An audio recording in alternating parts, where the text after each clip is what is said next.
It is time for Stugotz to share his game notes. No one in the media will tell you what happened better than my boy Stu.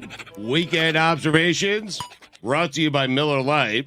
Great taste, 96 calories, available for delivery. Dan. He orchestrated the greatest comeback in NFL history. He spent his entire life proving the doubters wrong. Most recently, he was the head coach of the Colts. Was 40-33-1, but unfortunately, Jeff Saturday came calling. And everyone knows when Jeff Saturday comes calling, you fire your head coach. But Dan, this man refuses to be held down, and even though Steve Wilkes probably deserved the job, the Carolina Panthers still hired him. And just like that, make no mistake about it, Frank Reich is back. You excited, Dan? I'm a little confused as to why they moved on and why you're still calling me Dan. I don't know. Speaking of back, Vic Fangio, Fangs. By the way, I have no idea if Frank Reich has spent his entire life proving the doubters wrong. It just feels like something you should say about Frank Reich. Yeah? Yeah. Thank you. The mini bar at a hotel is an oddly stressful decision. And if you're with your spouse, an often contentious conversation. You a big minibar guy? I love a mini bar. Why wouldn't you just go downstairs for a much It's too much. appropriately priced drink? It's a bit too, or go to the vending machine or something like that. The mini bar is just right there. I'm high. I don't want to go out and see anyone in the hallways. And It seems like a $22 pack of peanut M&Ms is the right decision at the time. when you're high, yes. They taste better when they're right there. I will admit that bottle of water is always getting drinking Oh, at like dude. 4 a.m. Dude, Right. yeah, in Vegas. Are you paying for that though? Oh, yeah, you pay. I think so. In Vegas, That bottle of water is $8. yeah, in Vegas, I had a couple $13 bottles of water that were clutch. Wait, Chris, are you saying every single time you'll go downstairs to get a properly priced piece of candy? No, yes, I'm saying I never use It's not the even mini properly bar. priced down there I don't either. I don't. Yes, Exactly. I don't use the You're mini at a bar at hotel. all. I will use that water though when I'm just parched. Yeah. Has anyone else noticed that the asteroids are getting closer and closer? You saw that one, Yeah, right? big one. It's the size of a delivery truck. Yeah. Also, another week goes by, not a single news broadcast leading with the fact that there are UFOs flying around all the time. Well, no one cares. They're finally here and no one cares. They're here. It's weird. We don't know who's behind it. Mm-hmm. Well, They're- we do. They're constantly invading our The aliens are. They're invading our airspace. We do know, though. How is this Who not? else is flying those birds? There should be wall-to-wall coverage on UFOs. Right. If there were a network that just covered the UFOs, Right. I think we'd be better for it. But are we concerned about the asteroids? That's what I'm saying. Because Watch out for the stroids. do we have a plan in place? Like, For an asteroid? if one's coming directly at Yeah, us, the and they dart. sense. If it's the The size of a truck, it's only gonna hit like a couple people. I know, but this right? one was 2,500 miles away from us. We got the dart, though.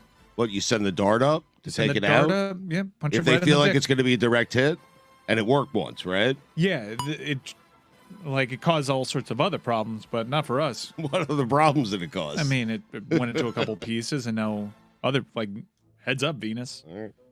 It's your problem now. Mercury's going to be pissed about that in like Heads up, 300 Venus. light years.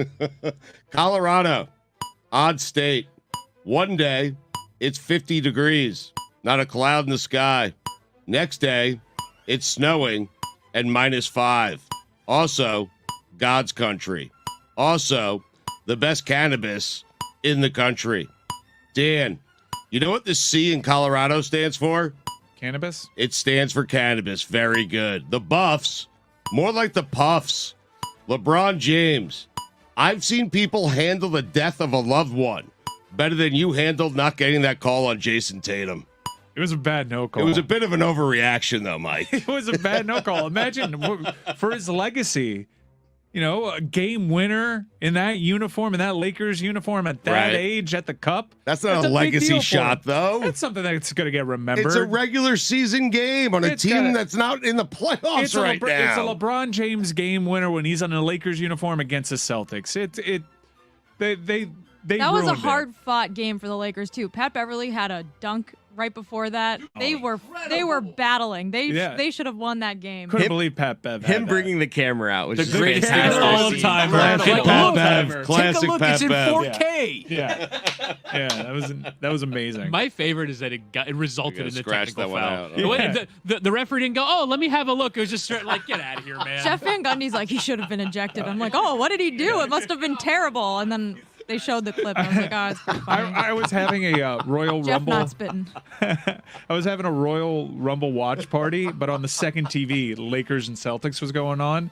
And for 7 minutes, we were all entranced as to what was going on in mute and trying to piece together, wait, why did the Celtics start overtime with 1 point? And then they show us the replay of Pat Bev holding up the camera.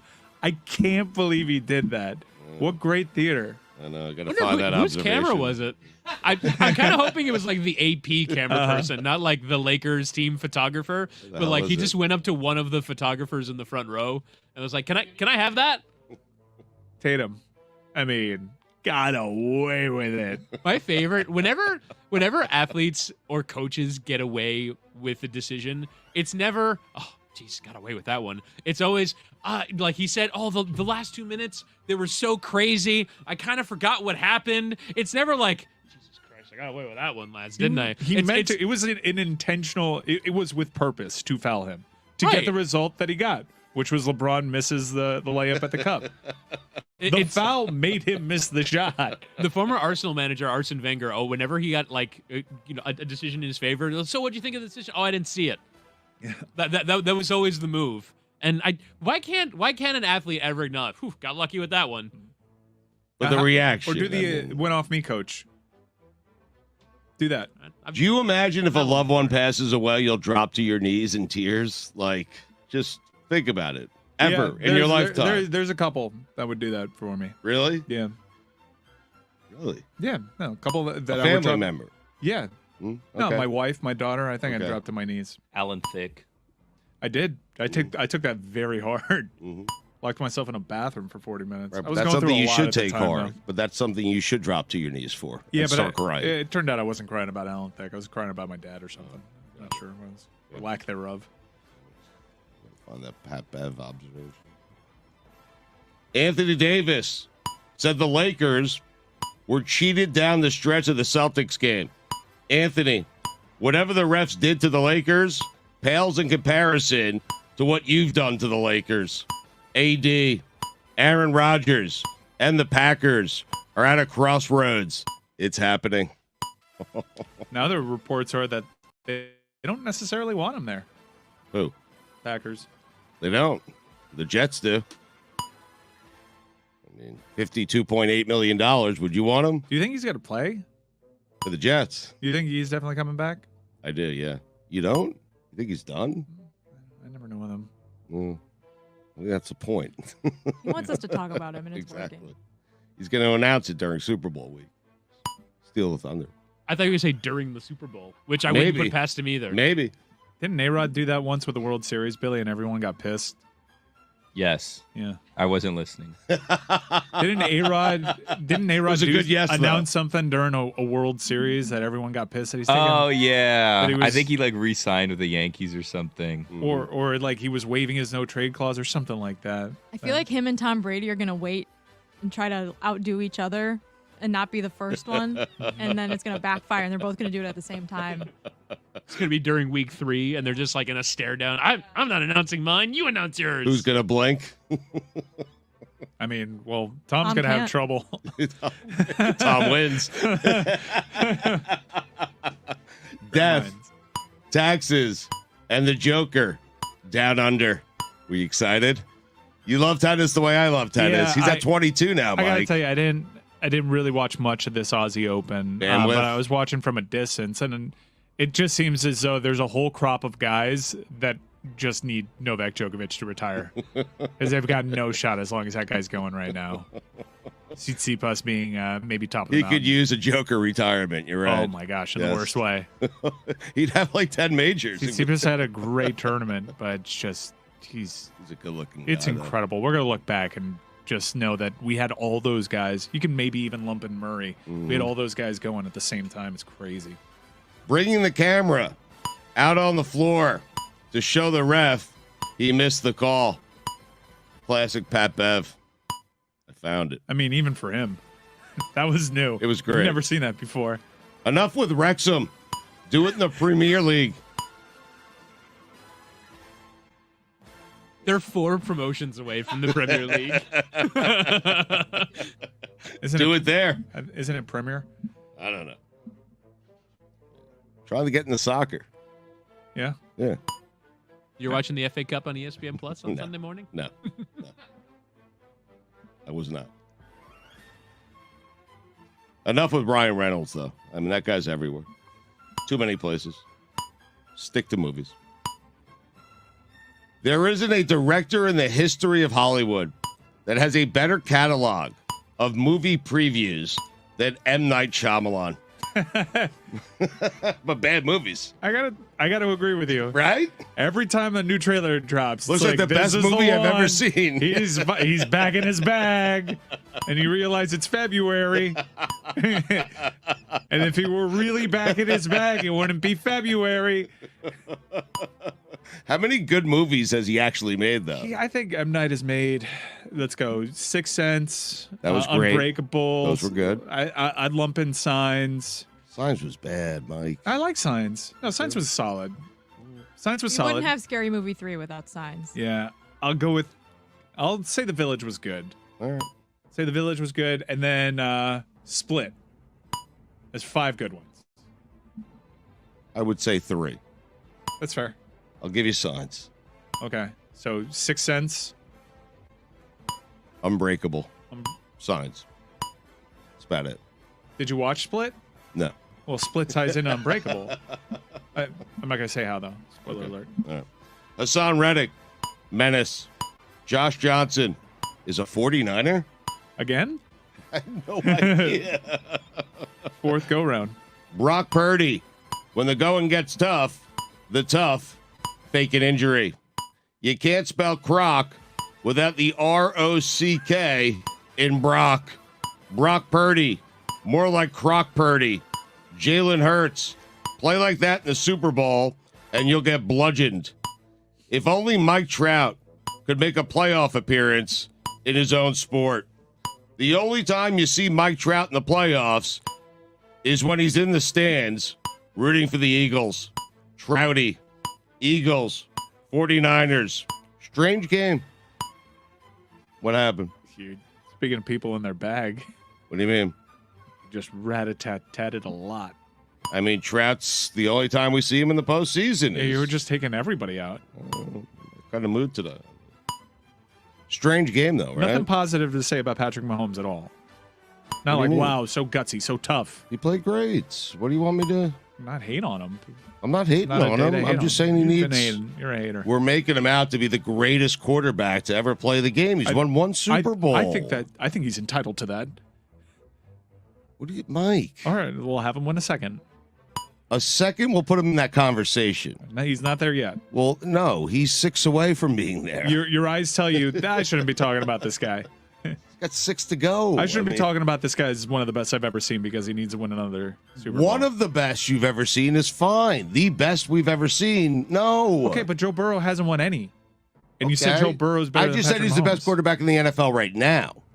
I didn't Yeah, say he's which the is greatest of insulting. all time. Which is insulting. To Mahomes. Yes. Or to Brady. To rank anybody ahead of Patrick Mahomes right now is insulting. It's a team sport. I mean, All right. Out of the individuals that play quarterback, to rank any other quarterback over Patrick Mahomes right now is you're doing a thing. You can't. No. It's undeniable that Patrick Mahomes is the best. It's I mean, undeniable. Burrow has no offensive line. High ankle sprain, back spasms to the tight end. Tyreek Hill, no Tyreek Hill. 3 wide receivers that were active. Right. He needed Chad Henne to get him to this game. Exactly right. Yep. Where would they be without Henne today? Think about that. I think the exact same place, too. Do you? Well, they probably don't beat the Bengals. That Mahomes performance was brilliant yesterday. Dan, you know what the J in Josh Johnson stands for? Not Jimmy G. Kyle Shanahan. When you have 4 quarterbacks, it means you don't have one. There's always something. Always. With this Kyle Shanahan and the 49ers. Built-in excuses. The Grizzlies haven't been the same since Shannon Sharp. Kansas City Chiefs, the rare team to make the Super Bowl who was getting unhealthy at the wrong time. Patrick Mahomes limping to the finish line. Tom Brady, 49ers, collision course. I said something nice about Patrick.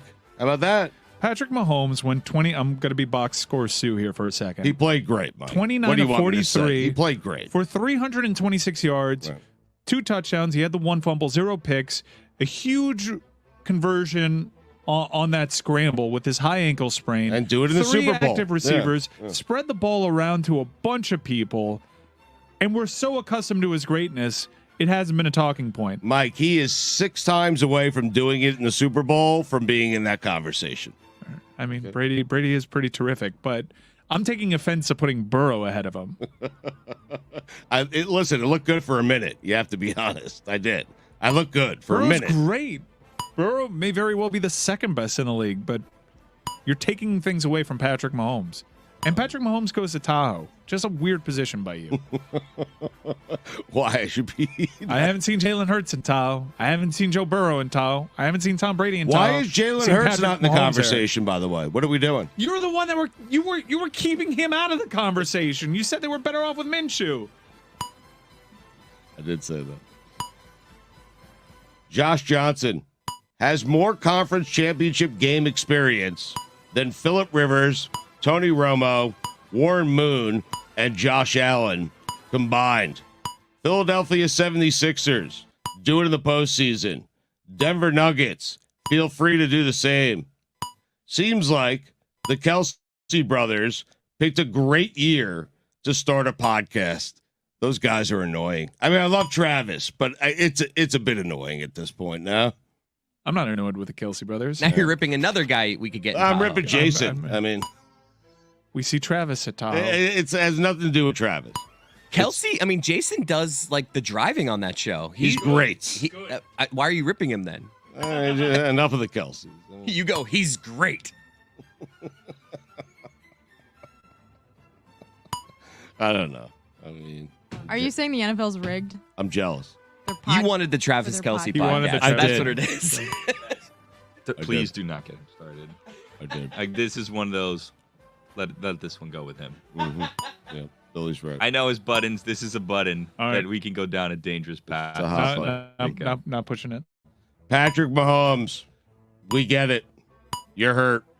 How the hell is Jalen Hurts 19-2 in his last 21 as a starter? Speaking of hell, Art Briles. Dan, those are the weekend observations.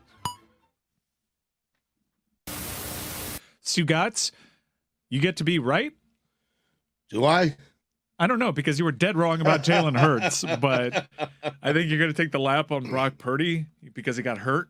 You know what? I was going to ask you guys, were you bummed that Brock Purdy got hurt? Because I wanted to see that game play out. I didn't want to see Josh Johnson in an NFC Championship game. I wanted to see if Brock Purdy could pull this off. So I was right. Yes, I was wrong on Joe Burrow, I guess, for now, although I still maintain he's the best quarterback in football. But I was bummed that Brock Purdy didn't play in that game. I really was. I wanted to see it play out. The injuries made that game crap. Yes. It was 7-7 for a little bit, but Brock Purdy very clearly couldn't throw beyond the line of scrimmage. And the Josh Johnson thing, I'm not going to kill Josh Johnson. It's an impossible situation for the team and him to be on. But Mike, I'm not killing him. I just didn't want to see him in that no, game. who wants to see Josh Johnson in an NFC Championship And then he game? got a concussion. That was so sad. I've never felt sadder watching a team that I don't even care about whimper out of an NFC Championship game.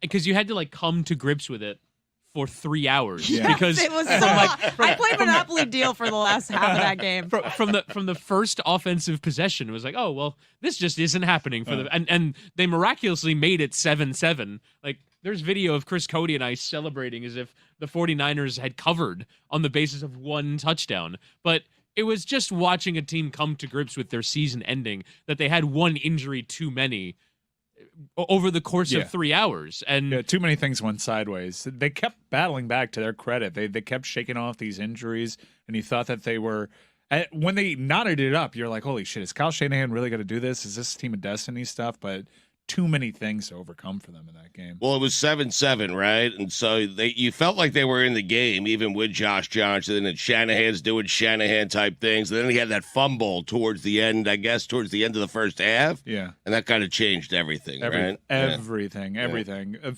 Philadelphia is now, people really knee-jerk to that result, and Philadelphia is now a 2-point favorite. Granted, I mean, there's a Mahomes injury still that he's dealing with. Right. Did you guys see Joey Bosa getting heckled by Eagles fans outside the stadium? Yeah. I have to say, Joey Bosa, you're going to lose to Eagles fans every time. Those people are crazy. Do you guys remember the Go Birds kid against in the Vikings playoff game like 4 years ago, who just went in the woman's face and was like, "Go Birds!" in that viral video? Those fans terrify me. Yeah. I don't care if you're a starting NFL player and you are 6'5".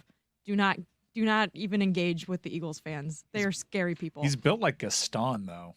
He's a very scary dude. Yeah, but they're gonna mock the shit out of you no matter what. Because like his reaction was like he kind of like walked up to the kid and like was like, "I'm rich," and it's like don't even engage. You've already lost. Don't engage. The kid back up. The kid went right back. I'm rich too. It was absurd. I can afford the fine. I can afford your fine too. Yeah, my favorite thing was how completely undeterred he was by this massive man who could very easily beat They're fearless. That's what I'm saying. Right, but like the lack of fear in the face of Bosa. It's the power of the phone. Yeah. You know that if you're videoing him, he's gonna have some sense. Not enough sense to not yell, "I'm richer than you." Yeah. He went into a grain alcohol fight with a seltzer. Never do that. These Eagles fans will stand on top of a bus stand and they will fall through the roof on top of each other. They will climb up greased poles. They will do things that human beings should never do. Yeah. Don't engage. I don't care if you're a pro bowler. It doesn't matter. Just get out of here. What bowler. would the fine and the suspension be if he just beat the shit out of this person? I think that's charges, brother. That's true. Yeah, I think that's assault. Yeah, that's fair. But you're worried about how many games he misses? Yeah. Honestly, given the NFL, it'd be like 3 games. We have Eagles fans. We have some Eagles fans going to the Waste Management Open. That should be fun, right? Oh. I hadn't even considered that. Chiefs and Eagles fans at the Waste Management Open. I asked you yesterday during the watch along, why do you hate Philadelphia so much? Yeah. And I get it now. I get it. I mean, they were like Where a have you badge of been? honor. I like Philadelphia. You've never noticed this about Philly fans? No, I have, and I used to work with a few Philly fans, and I enjoyed their celebratory spirit of their sports teams. And by the way, Philadelphia sports is having a moment. Mm-hmm. I mean, have all of their teams been in championship games other than the Flyers? The Union were in the championship game and lost. The Phillies won the World Series. The Eagles are now in the Super Bowl. Have the Sixers done anything? Well, Sixers haven't that's gotten true. out of the second round Right. since Allen Iverson. Phillies lost the World Series. Yeah. Oh, the Phillies lost the World Series? Oh. Mm-hmm. Yeah. Yeah. Yeah, Astros. Baseball. How about that? Yeah. But either way, I mean, Same they're boat. Just realizing that? yeah. I didn't realize it when it happened. So, Bryce Harper, hey. Yeah. okay, that's why Bryce Harper hit that home run, and I thought that point. won the World Series. Like that for me, they might as well have won the World Series after that home run. Yeah. It was so cool. No, the But- Astros ended up winning. But I mean, either way, I mean they're having a great time, and like I think it's watching a city having fun that it's too much to bear. That city struggles. It's angry fun, though. Yeah, It's struggles. true. They don't Yeah. seem to be enjoying Angry it. fun is a great description. Woody, what you just rattled off was a lot of times they had been there before, and yet they're acting like they've never been there before. And that's the thing in Philly. They're always climbing up poles, Yeah, I despite don't- the fact that they climbed up poles like 2 months ago. No way, Philly. I don't want any of the smoke. There's just they on social media. It's them in Arkansas. It's just it's a nightmare to deal with. Arkansas fans? Arkansas fans, yeah, Arkansas fans are tough. They're pretty relentless. The Razorbacks. When have you had run-ins with? When I tried Arkansas telling fans? everybody that Art Briles' kid was a liar, and they just didn't want to hear What's it. wrong with that? They were convinced that someone with the surname of Briles was being really honest when he said he wanted to be in Arkansas. And the first opportunity he got, he went out the door this season. Man, they took deep offense. Like The Briles family, known for their honor. yeah, they took deep offense. I'm like, no, he was just using Miami for leverage. No, Miami really wanted him. I don't know what to do. Has the NFL MVP voting happened yet? Yes, it's a regular season award. Okay. Because if it hadn't, this Super Bowl would be for the MVP award, in my view. Whoever wins it wins the MVP. Yeah, absolutely. If they're going to give it to Mahomes, I'm sure. But if Jalen Hurts outplays Mahomes and wins the Super Bowl, to me, he's the MVP for his dual threat. Unbelievable! What a season he's had. It would be Mahomes' third MVP. Second, I think. I'm not sure. Second, but Greg, I'd give a little pushback on that. Like, obviously, it feels like there's a bit of LeBron fatigue when it comes to Patrick Mahomes. Like, we know he's the best player in the NFL. He's the best quarterback that we've seen in, X amount of years. But, like, Jalen Hurts has been playing so well. He's developed his game passing so well. I think he's got, 15 some odd games with a rushing touchdown. Like, he's an incredible dual threat athlete. Yep. Like, why is it not his turn to get an MVP? We saw Lamar do it. Did he even play that well on Sunday? But it's not a Sunday award. He did not. It's not a Sunday award, though. I mean, you said it yourself. It's a regular season award. It doesn't matter what happened Sunday. It's about what happened when he was 11-1 as a starter. No, Tony, what you're 12-1 as a saying is starter? fair. What you're saying is fair, but what Chris is also saying, if he plays like that against the Chiefs, they're going to lose. He can't play I hear like you. that. I'm talking about just regular season MVP, which is what we talked about. Jalen Hurts. I don't think that there was anybody more valuable to his team than him. 100%. For me, it's a two-man race between those two. I mean, Mahomes is. Yeah, but it's the fatigue of Patrick Mahomes is incredible. Are you guys No, but tired time- of Patrick Mahomes? He's in his mid-20s. Right. Guys, time I'm out. not First tired of off, I was on the verge of saying 2 MVPs, 2 Super Bowls in his first 5 seasons. If he pulls that off, it's going to be hard to dispute. It's the greatest start to a quarterbacking career. They let Tyreek Hill go, and I- that increases Right. his value Exactly. to the team. I He has manufactured Patrick Mahomes has the value in the Chiefs' offense. But I understand that. But when we all knew Mahomes was going to be good this year, and the Chiefs were going to be good. When people say about your team, they're really talented. If the quarterback is good, they'll be a great team. If you're not certain he's good, and he was great, and they were a great team. Right, so you're To making me, that's that person, MVP. That doesn't mean he's most valuable. You laid out an argument for why he wouldn't be the most valuable player because they're saying how loaded that team is. Right. And he just has to be good to get him there. So he did his job. If Patrick Mahomes isn't on the Kansas City Chiefs, we've seen what that team looks like over. Chad Henne had a We see 98-yard Chad drive for Henne, a yeah. touchdown. I don't know. Yeah. Why. This No, is 'cause that's semantics. sustainable. All these guys we're talking about, They're Joe great. Burrow, they're all in this conversation. But I- Tony's not wrong for saying that Jalen Hurts could have won MVP this year. No, he's not wrong. He's one of the people to consider, but it's It's just a two-man I race. think people But get Mike too is saying caught up Mahomes with- is great. people get too caught up in trying to find somebody different, and you were doing it with Burrow.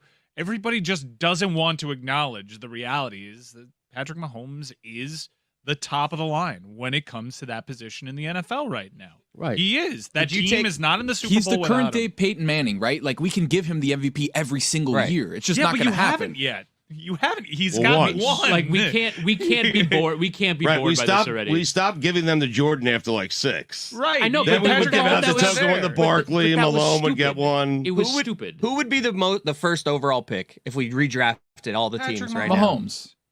now? Right?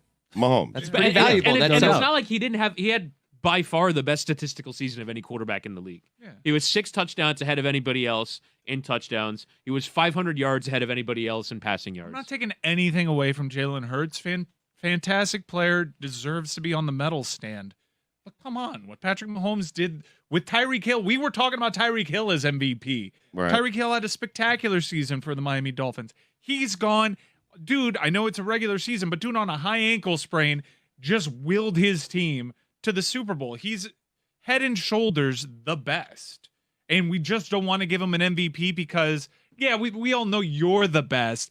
It's more fun to give it to Jalen Hurts. Let's give it to a new guy. It's just dumb. Give it to the best player. Yeah, Mahomes. Give it to the most valuable one. Mahomes will win and should win, I think. It's not going to be an outrage if Mahomes wins the MVP. I mean, you know. But I think Mike is saying it should be an outrage if Hurts wins it. No, I'm not outraged. It's just it's an acknowledgement of the hipster votes. We just want something new and exciting, and it's okay for Jalen Hurts, just like it's okay for Joe Burrow to not be as valuable to their team as Patrick Mahomes is, and still be valuable. We're having him. The honor is to be in the discussion. But if you're voting for Jalen Hurts over Patrick Mahomes, you're kind of just hating on Patrick Mahomes and the notion of giving it on to a legacy candidate. You're just bored. Yeah. And you want to do something hipstery and fun. It's dumb. But people get bored, guys. But how? He's only got one. I know. He only has one. I'm just telling you, people get bored. People want to see something new and something different. It is dumb. And another point, too, that I actually found really interesting this year is the fact that you take out Tyreek Hill, probably the best offensive weapon we have in football right now, and he got better as a quarterback, right? He wasn't relying on throwing 65-yard bombs to Tyreek Hill every play. They were playing two high safeties. He had to spread the wealth around. MVS, who was kind of a whatever, has come online. Like Juju, who we thought was toast, is somewhat decent. Like Kelsey's still incredible, but they did it through so many different weapons. It wasn't just Tyreek, let's go throw a 65-yard bomb. Right, but that speaks to Mahomes' greatness, though. Right. If he can adapt to losing his number one weapon. And be better. Yeah, and the other thing I would say is the reason Hurts is an MVP candidate is the same reason why a few years ago Lamar Jackson won the MVP, is because it's a dual threat. And if you're a dual threat to that degree, as good as Hurts is running the ball as a threat, that's huge. And that's where, even though Mahomes had a great statistical season passing, when you combine Hurts's passing and running, pretty even impact. It's not. It's not. Jalen Hurts had 22 passing touchdowns and 13 rushing touchdowns. Mahomes had 41 passing and 4 rushing, so he has 10 more touchdowns. Okay. Greg, if you put Jalen Hurts... Understanding that Hurts got injured in a couple games. Right. Like, he didn't play the full season. We agree Mahomes on the Eagles. They still made the Super Bowl. You put Jalen Hurts on the Kansas City Chiefs. Are they making the Super Bowl? Like Patrick Mahomes is one of those guys you put on any team, they instantly become a Super Bowl contender. I don't think you could say that about Imagine Jalen what Hurts. Andy Reid could do with Jalen Hurts, though, right? Like, he's the wizard of offense. Imagine what he had in somebody like that. But I mean, how look much what he's doing with Patrick Mahomes? No, I get that, but to Stu's point of if you put Jalen Hurts on the Chiefs, will they still make the Super Bowl? But also, I think so. You can't really create more ideal conditions for a quarterback than the Eagles' offensive line, A.J. Brown, Devonta Smith, and Miles Sanders in the backfield, and Kenneth Gainwell as your backup. Dallas That is a loaded offense. And you also have the best defense in football, meaning Jalen Hurts doesn't go into a game thinking, geez, I may need to score 34 points today. He just doesn't, because his defense is so good. And all that being said, still an outstanding player.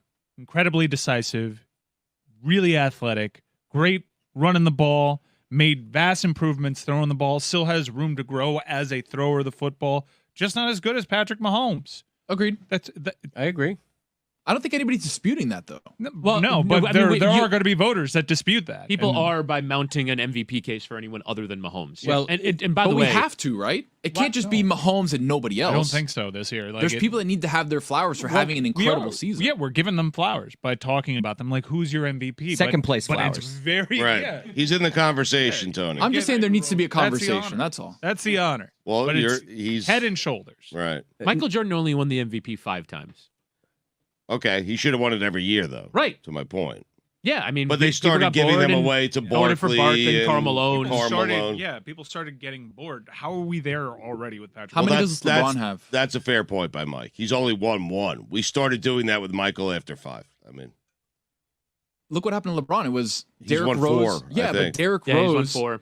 had a good season, but LeBron was obviously the best player in the sport. That was the decision. And they gave it to somebody else because they were bored because they didn't like the narrative or whatever yeah, they it was. wanted Like, to be it hipsters. happens. You know, I understand that it happens. And but it's Mike's just, saying, I'm can we give bucking against Mahomes a the couple? notion. Right. Like, let's give him some here. What I was think that's fair, Mahomes' actually. stats the year that Lamar won MVP? Because I feel like if he was as excellent as he was If this it isn't year, a baseball World Series champion, I don't know. touche. That's my wheelhouse. It was super impressive. I'm still shocked by it.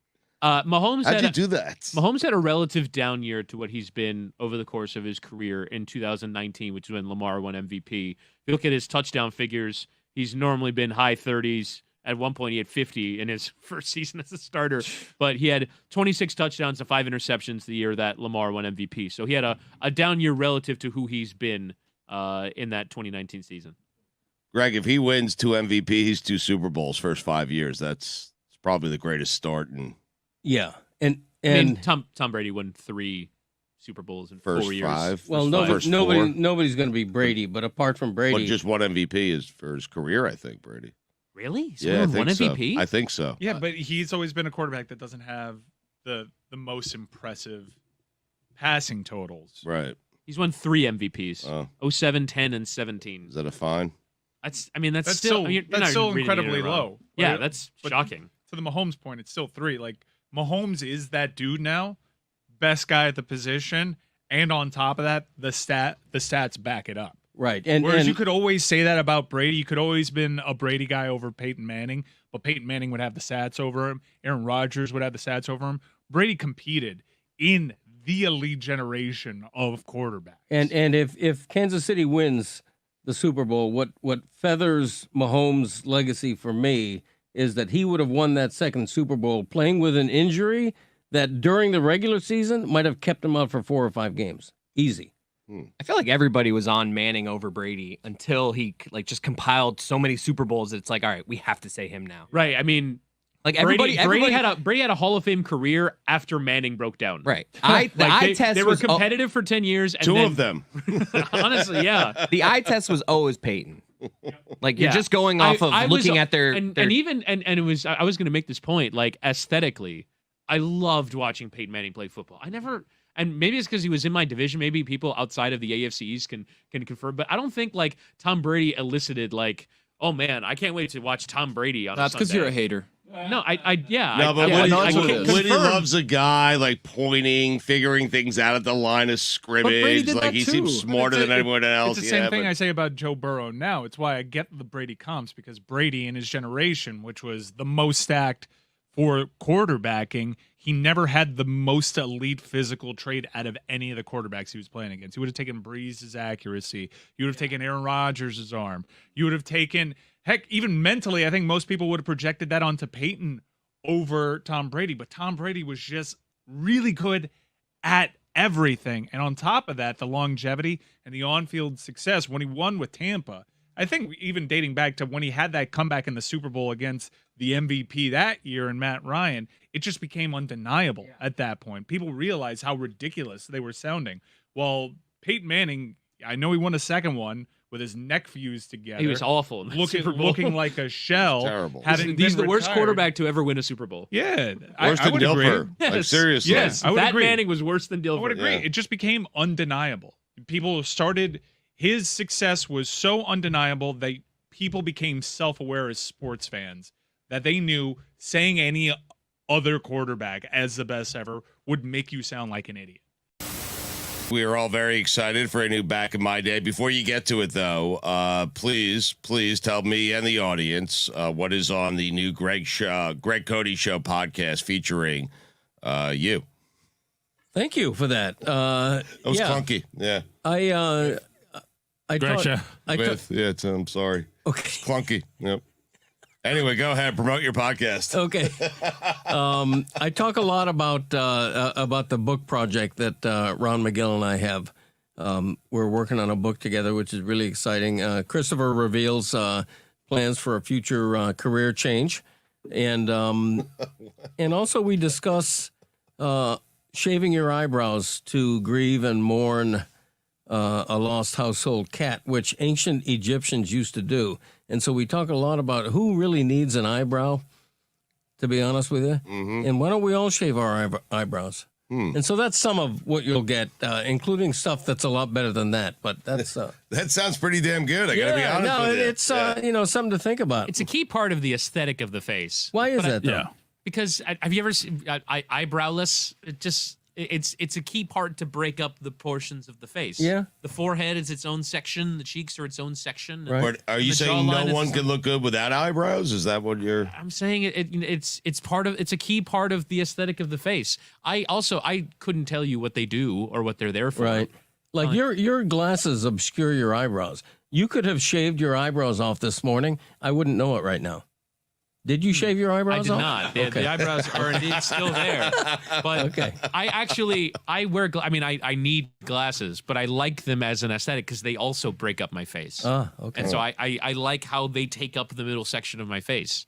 Well, if you lived in ancient Egypt, your attitude would not be in keeping with the way that people grieved and mourned the loss of a household cat. Because you did live there. Yeah. That's right. Exactly Speaking right. from personal experience. Yeah, and what you did was the grieving period lasted as long as it took to regrow those eyebrows, which was 3 or 4 months on average. Mm-hmm. All right, let's get to, it sounds like a great episode. It really is. Tackling all lives. Despite what you've just heard, it's a great episode. Let's get to Back in My Day. And now, it is time to take a trip down memory lane. Here's your guide, Greg Cody, with Back in My Day. Candy seasoning. I'm in the favorite aisle of my grocery store the other day, the aisle where the spices are, those rows and rows of mostly small plastic bottles containing the seasoning and flavor to enhance what comes out of any kitchen. Before me, a regal parade, celery salt, ancho chili, dried cilantro, ground coriander, dillweed, cayenne, sage. What an endless array. I happen to be on the prowl for filet powder, the small but essential ingredient in the gumbo I would be making that day. I'm meandering, but a super quick story about filet powder. For most of my life, when I'm feeling indigestion, I sometimes belch the word sassafras. Well, wouldn't you know, I come to find out that filet powder is derived from the leaves of, you guessed it, a sassafras tree. Kismet. Anyway, I'm hunting for filet powder in the spice aisle when I'm assaulted. Suddenly, before me are things I am not used to in my spice aisle. Things never before seen there, and the sight of them is a gut punch. Candy seasoning blends in small plastic bottles, nefariously designed to disguise themselves as regular spices. It reminded me, when I was a kid, you'd buy candy that was shaped like little cigarettes. Anyway, blame B&G Foods, which is responsible for quote-unquote Shakers seasoning blends containing the flavors of Snickers and Twix candy bars and Cinnamon Toast Crunch, the latter turned into what they call Cinnadust. The company suggests shaking their sweetness onto ice cream, cookies, and milkshakes. Yeah, because those things clearly aren't bad enough for you on their own, so we want to pile on the sugar and step on the gas of American obesity. Here's the worst part. The company trying to expand the reach of Snickers and Trix also suggests their candy seasoning be tried on popcorn, fruit, waffles, cream cheese, buttered toast, snack dips such as ranch dressing, cocktails, and barbecue sauce. You know what? You've won me over. Next time I spend $65 in a fine restaurant on a dry-aged bone-in ribeye, I'm going to tell the waiter to ask the chef to go ahead and shake the essence of a Snickers bar onto my steak. Folks, I saw this coming. Tried to warn y'all. One of my earliest back-in-my-day themes was excessive variety, brands metastasizing outside of their own lanes and wanting to be everything. What's next? How about A1 steak sauce coming out with an ice cream flavor or a seasoning to sprinkle over your Cinnamon Toast Crunch? I understand that Camel cigarettes are about to come out with their own nicotine-flavored kids' breakfast cereal. Okay, that may not be true, but if you sort of like the idea, RJ Reynolds, you're welcome. I'm Greg Cody, and that's how it was back in my day. Look at the shipping container.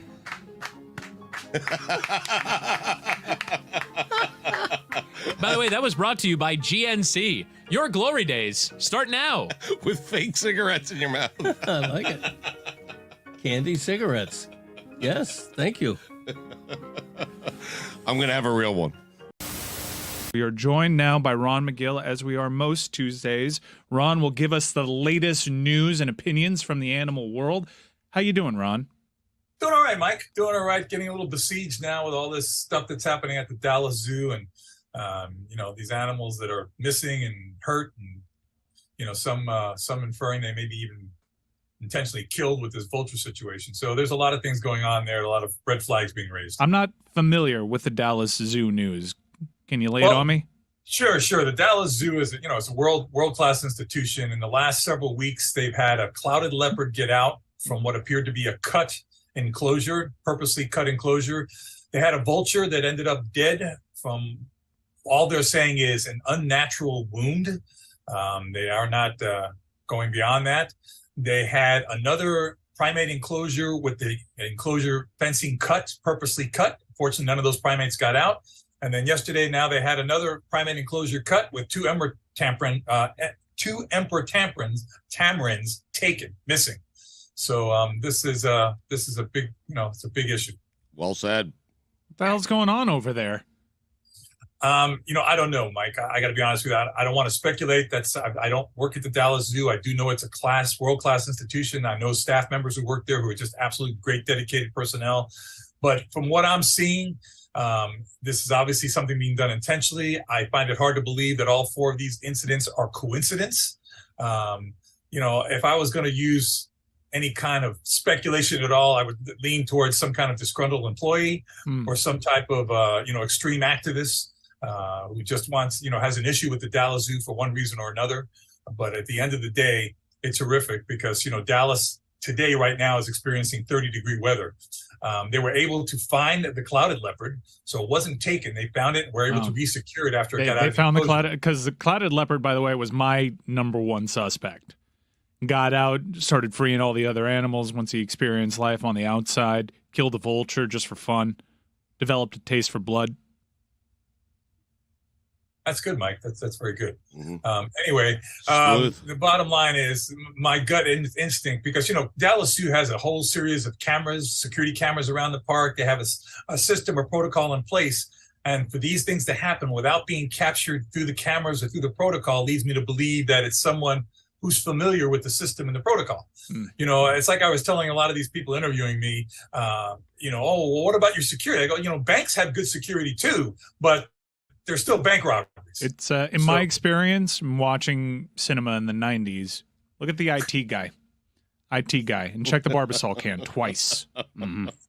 Listen, I don't put it past anything, Mike. But the sad fact is, right now in Dallas, it's 30-degree weather, and if those animals are out not being cared, they're not going to survive. These little emperor tamarins are only about a pound. They're only about 9-10 inches long. They live in the tropical forest of the Amazon basin. They're not going to get what they need in Dallas, especially in 30-degree frickin' weather. Ron, what are security measures at the zoo? Because fences seem an obvious one, but sure, and also how often do people try and take stuff from the zoo? Well, I'll tell you, years ago, probably 20-something years ago, we had some of our ambassador showbirds stolen out of the amphitheater. Somebody broke into the amphitheater, bypassed the alarm system, and stole these birds. The thought comes to mind right away. There's a huge black market for these animals. These were our talking parrots that did the shows. They were kind of our stars of the show. There's a huge black market for that. These small emperor tamarins also have a huge black market. As a matter of fact, that's one of the reasons they're threatened in the wild, is because they're raped out of the jungle and sold as pets, and they do not make good pets. People don't understand that. People look at the picture and they go, oh my God, they're so cute. These emperor tamarins have these huge, long, white-like mustaches that come out. And they are adorable to look at. They're absolutely incredibly looking animals, but they don't make good pets. And, anybody who thinks, if it's one of these extremists who's, I'm just going to set them free because they deserve to be free. Well, no, you may have condemned it to death by letting it out in Dallas in 30-degree weather. Ron, we find ourselves in a heated MVP debate this morning. Jalen Hurts, Patrick Mahomes, who's the MVP? So I'm asking you, who's the MVP of the zoo? I need 3 animals. Give me a bronze, a silver, and a gold of just the MVP of your zoo. Well, that's a hard one. That really is a hard one. I would go, probably our first MVP is going to be the gold is, well, let's start with the bronze. The bronze is going to be Goliath, the Galapagos tortoise, because he's an animal that is the oldest animal in the zoo. He's over 100 years old. He's one of the animals that, select guests can go in and meet him and touch him and scratch his neck. And he likes his neck. Yeah, I've done it before. Yeah, he likes his neck scratched. You've done that before. So that makes a big impression. So he would get the bronze. I'm going with the silver. I guess it's going to be Barani. Barani's our male Sumatran tiger. And it's that first impression. It's the first main exhibit on the right-hand side, that big tiger temple. And when you look at Barani and his massiveness and his strength, that leaves a really good first impression of coming to the zoo. But I'm going to give the gold to Malcolm the giraffe. Yeah. Because Malcolm is the giraffe that'll come right up to that feeding platform, stick out that 20-inch tongue, wrap it around your hand, take that piece of leaf from your hand or the little carrot slice, and man, that leaves an indelible impression, baby. When you see that 20-inch purple tongue come out and you're looking eye to eye at an animal that stands 17 feet tall, that makes an impression. He gets the gold. Yeah, giraffes are always the MVP of the zoo experience. For my daughter, me, it's so IG friendly. By the way, my wife approached you at the zoo a couple of weeks ago, and she left with the impression that you did not know who she was. Of course stop it, Mike. I did know who she was. I was in the middle of doing a special tour for a special guest of the zoo, and I said, "Oh my God, hi!" And as a matter of fact, I said, "Please say hi to Mike for me." She omitted that. I don't think that actually happened, and I should have framed it. Ron a liar? Is that what you're? 1 week, guys. I'm going to do this segment without one of you throwing me under the bus. Just 1 week. I'm just saying you've met her several times. It would have been. You should have. I have met her. I know exactly. Pretended to be more excited to see her. She's a stunning woman. I've always been amazed that she married you, but I think I know who she is very well. What's her name? Wait. What's her name? Yeah, what's her name?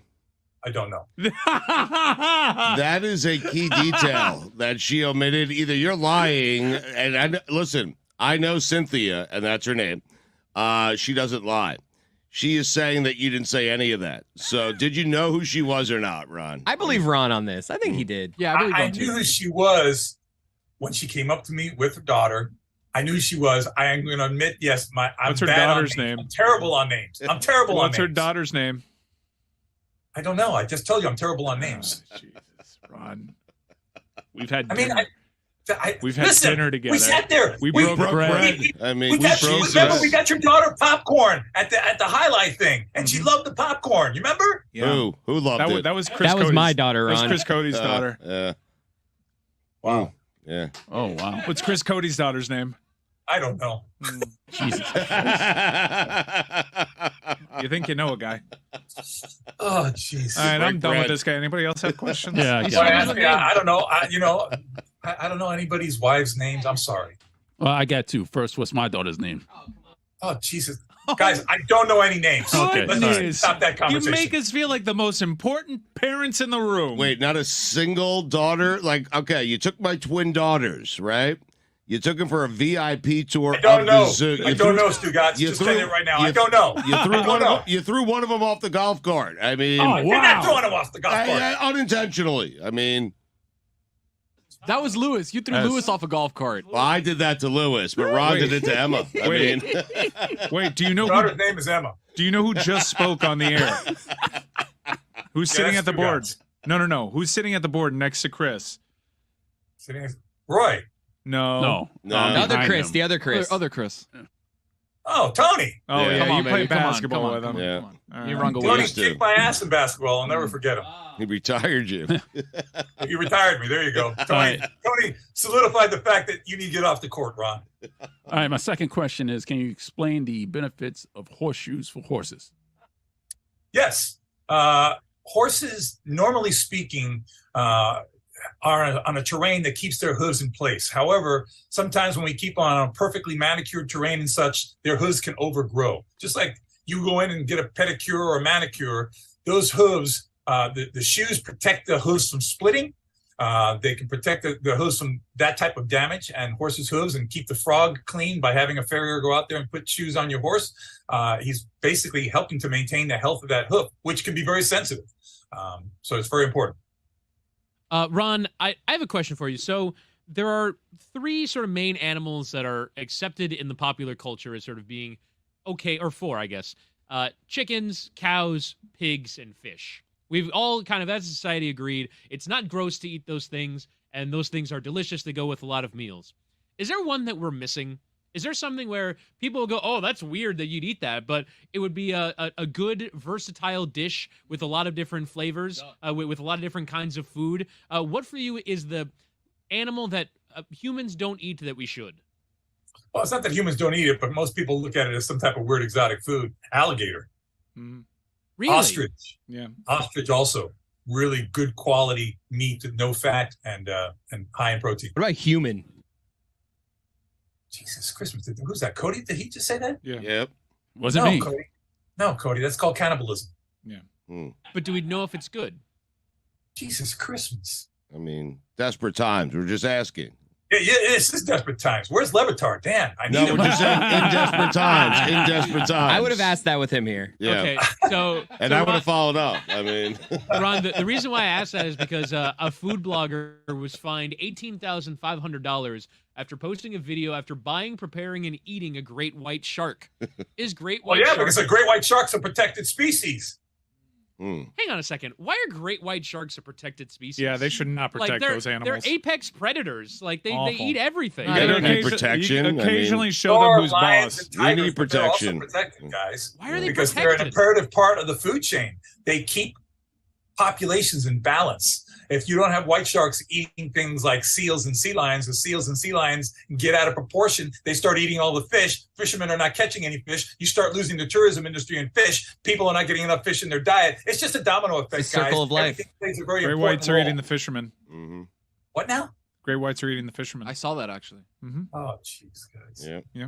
Ron, we haven't discovered like a large percent of the ocean. What's an animal out there that if they discovered it, you'd be like, interesting? Something analogous to a Loch Ness monster, something that is so deep in the ocean that has not been Like seen. a mosasaurus. Something like that. A mosasaurus. It's called Mesosaurus, I think. Yeah. No, mosasaurus. That's Yeah, My okay. wife's name is Cynthia, so just file that one away. Mm-hmm. He knew that one. Yeah. $3. And Stugotz' daughter's name is Emma. How about that? Yeah.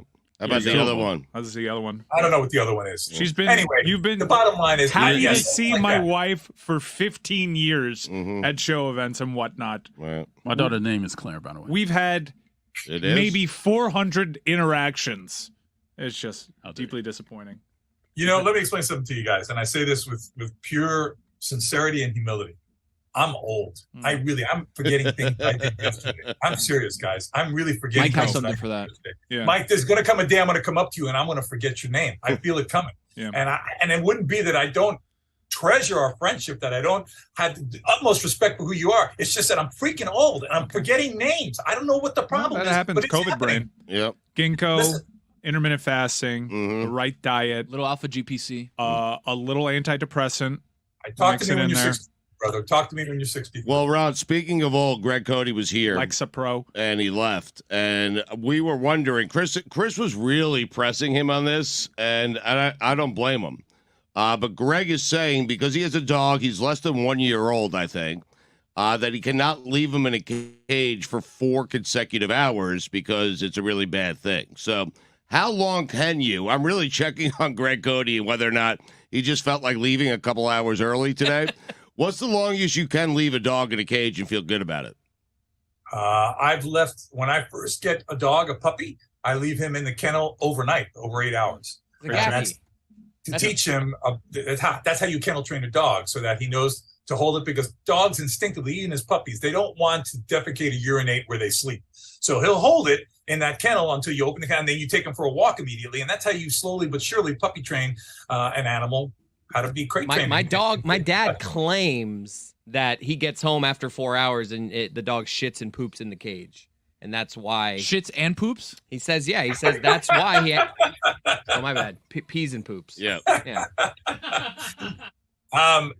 He may have. Or he just wanted to leave early. He may have just wanted to leave early. He may just hate my segment and not want to be there. No, he loves your segment. It was. Yeah. I got a sneaking suspicion he'll be back for the post game. I don't mean to impugn Greg's ability as a dog Weird. owner, but he seems like he's having a very difficult time controlling Jumpin' Charlie, and that other dog owners seem to have a stricter handle on their ability to train their dogs. It doesn't seem like Greg has a firm enough hand. Listen, with all due respect to Greg, dogs are different. There are different personalities in dogs. Some are easier than others. I mean, I'm sure you could talk to human parents that said, I couldn't get my kid to sleep overnight until he was like 5. Whereas me, I train my kids the way I train my dogs. I remember when our first child was born, he would start crying like, oh, my wife is going, I got to go see him. I go, no, you don't. There's different cries. Let him cry. No kid ever died from crying. Okay. And my wife is sobbing in the bed as I'm making her do this. And sure enough, he would stop crying after a while. Then he start again. I said, okay, we go in there. Because he cries so much that he actually vomit. He gets so angry that he actually vomit. I said, okay, let's go in there, clean it up, put him back in. But he's not coming into the bed with us. Okay. And that was something that it was very difficult for my wife. I understood it, but she'll be the first one to tell you now that both of our kids were sleeping through the night by the time they were 2.5 months old, through the night without a problem. And that is something that is necessary, not just for the kids' health, but for your own health, guys, your own health. You don't want to, I love my kids as much or more than anything in the world, but I also love my relationship with my wife. And you got to be able to know how to keep those things separate. I love my relationship with my daughter as well. Her name is Juliet, just for future reference. Spell it the French way. All right, Ron, you've insulted everyone at their core. Chris, you wanna remind them of what your daughter's name is, or have them guess at the next highlight event? Well, you can't get into the next highlight game unless you say Mike and I's daughter's name. Yeah. I already forgot Mike's daughter's name. Oh, Jesus. My God. This is frightening. I'm sorry, guys. I really am. I'm sorry. Listen, you guys can cut me loose whenever you feel necessary. No, we're cutting me loose. Nah, we love you, Don. No. I don't think I've ever even told him my daughter's name. This is an unfair game. It's totally unfair. Don and he saw my McGill. daughter 15 years ago. Don Hey, McGill. you guys laugh. Letterman, that's a big joke because when I did the Letterman show, and I did it more than once, he always called me Don. He never called me Ron. Give it to him. Oh, man. Let me give it to him. Yeah, I know it sucked, but that's the way it was. Ron, do they call you Don Magill in Sábado Gigante or no? Don Ron. Yeah. Don Ron. By the way, the Emperor Tamarin looks like Dave Letterman looks now. Yeah, well, that's true. Look at him. That's how I feel. I feel like that old grizzled beard guy who just is lost in his own mind. Yeah. If you ever started your own signature rum, you should call it Don Ron. Don Ron. Or Rum McGill. That's good. It's funny because that's how Don Francisco used to always refer to me. Ron, like the rum, because that's how they spell rum in Spanish. Bacardi is R-O-N. So Are you a Ronald? I am a Ronald. I hate that name. I despise that name. Really? Yeah, I despise it. Yeah, you make a decision at some point to be a Ron. I made a decision to be Ron many years ago. I cut out. I think only my mom and my neighbor from when I was a little kid still calls me Ronnie. Wait, you're a Ronald or a Ronaldo? I'm a Ronald. Okay. So mom will call you Ronald when she's mad at you, right? Ron. She's always called me Ron. She's never. Yeah, my dad couldn't pronounce it. I don't even know why they named me that because my dad couldn't say who. He has such a heavy Cuban accent. Oye, Ron. So he just ended up calling me Cabron. Cabron. Don Ron. All right, Ron. We'll talk to you next week. Yeah. Hopefully, I can remember to call in. Yeah, you've forgotten recently. I didn't forget. I was in an emergency. That's it. That's a ka-chum. You guys don't know that I sound? actually have news if you want it. Yes, let's hear it. Tom Brady has announced his retirement. The timing on that could not have been better. Wow. The timing on that could not have been more perfect. I'm not buying it. Not buying it for a second. You're not getting me. No. Look at his face is so weird now. We are watching on the television screen. It enrages me that there's a carton show. The man went to jail. The man defrauded the people and got right back into sports entertainment television. And Wait a second. I think he's like 3 blocks away. I'm gonna go get him. Yeah, should we go run down? I'm gonna go run down the beach, see if I can find Brady. He's It looks like definitely on the Turnberry. beach. I mean, No, it looks like Surfside. really? Yeah. That looks very Surfsidey. Huh. Tom Brady has announced his retirement, and you guys are not buying it because last year at about this time, he had also announced his retirement, but it wasn't his retirement. He was just saying goodbye to the Tampa Bay Bucks. Boston got mad because he didn't thank Boston enough, but it's because he wasn't retiring. He was just saying goodbye to the Tampa Bay Bucks, but now he is announcing officially. That's on his social media. He is brand controlling. He's not going to let Schefter do it. He said a week ago on the Let's Go podcast with Jim Gray and Larry Fitzgerald. That's a fine. It's let's go. There's an exclamation point. Yep. That's not a fine. That is a fine. That's a fine. He's that right. Can't be a It's fine. only $1. I got the words right. No, I but you got didn't get the intonation. There's You an know that exclamation Warren point. Beatty had an affair Get a with tone Jackie O?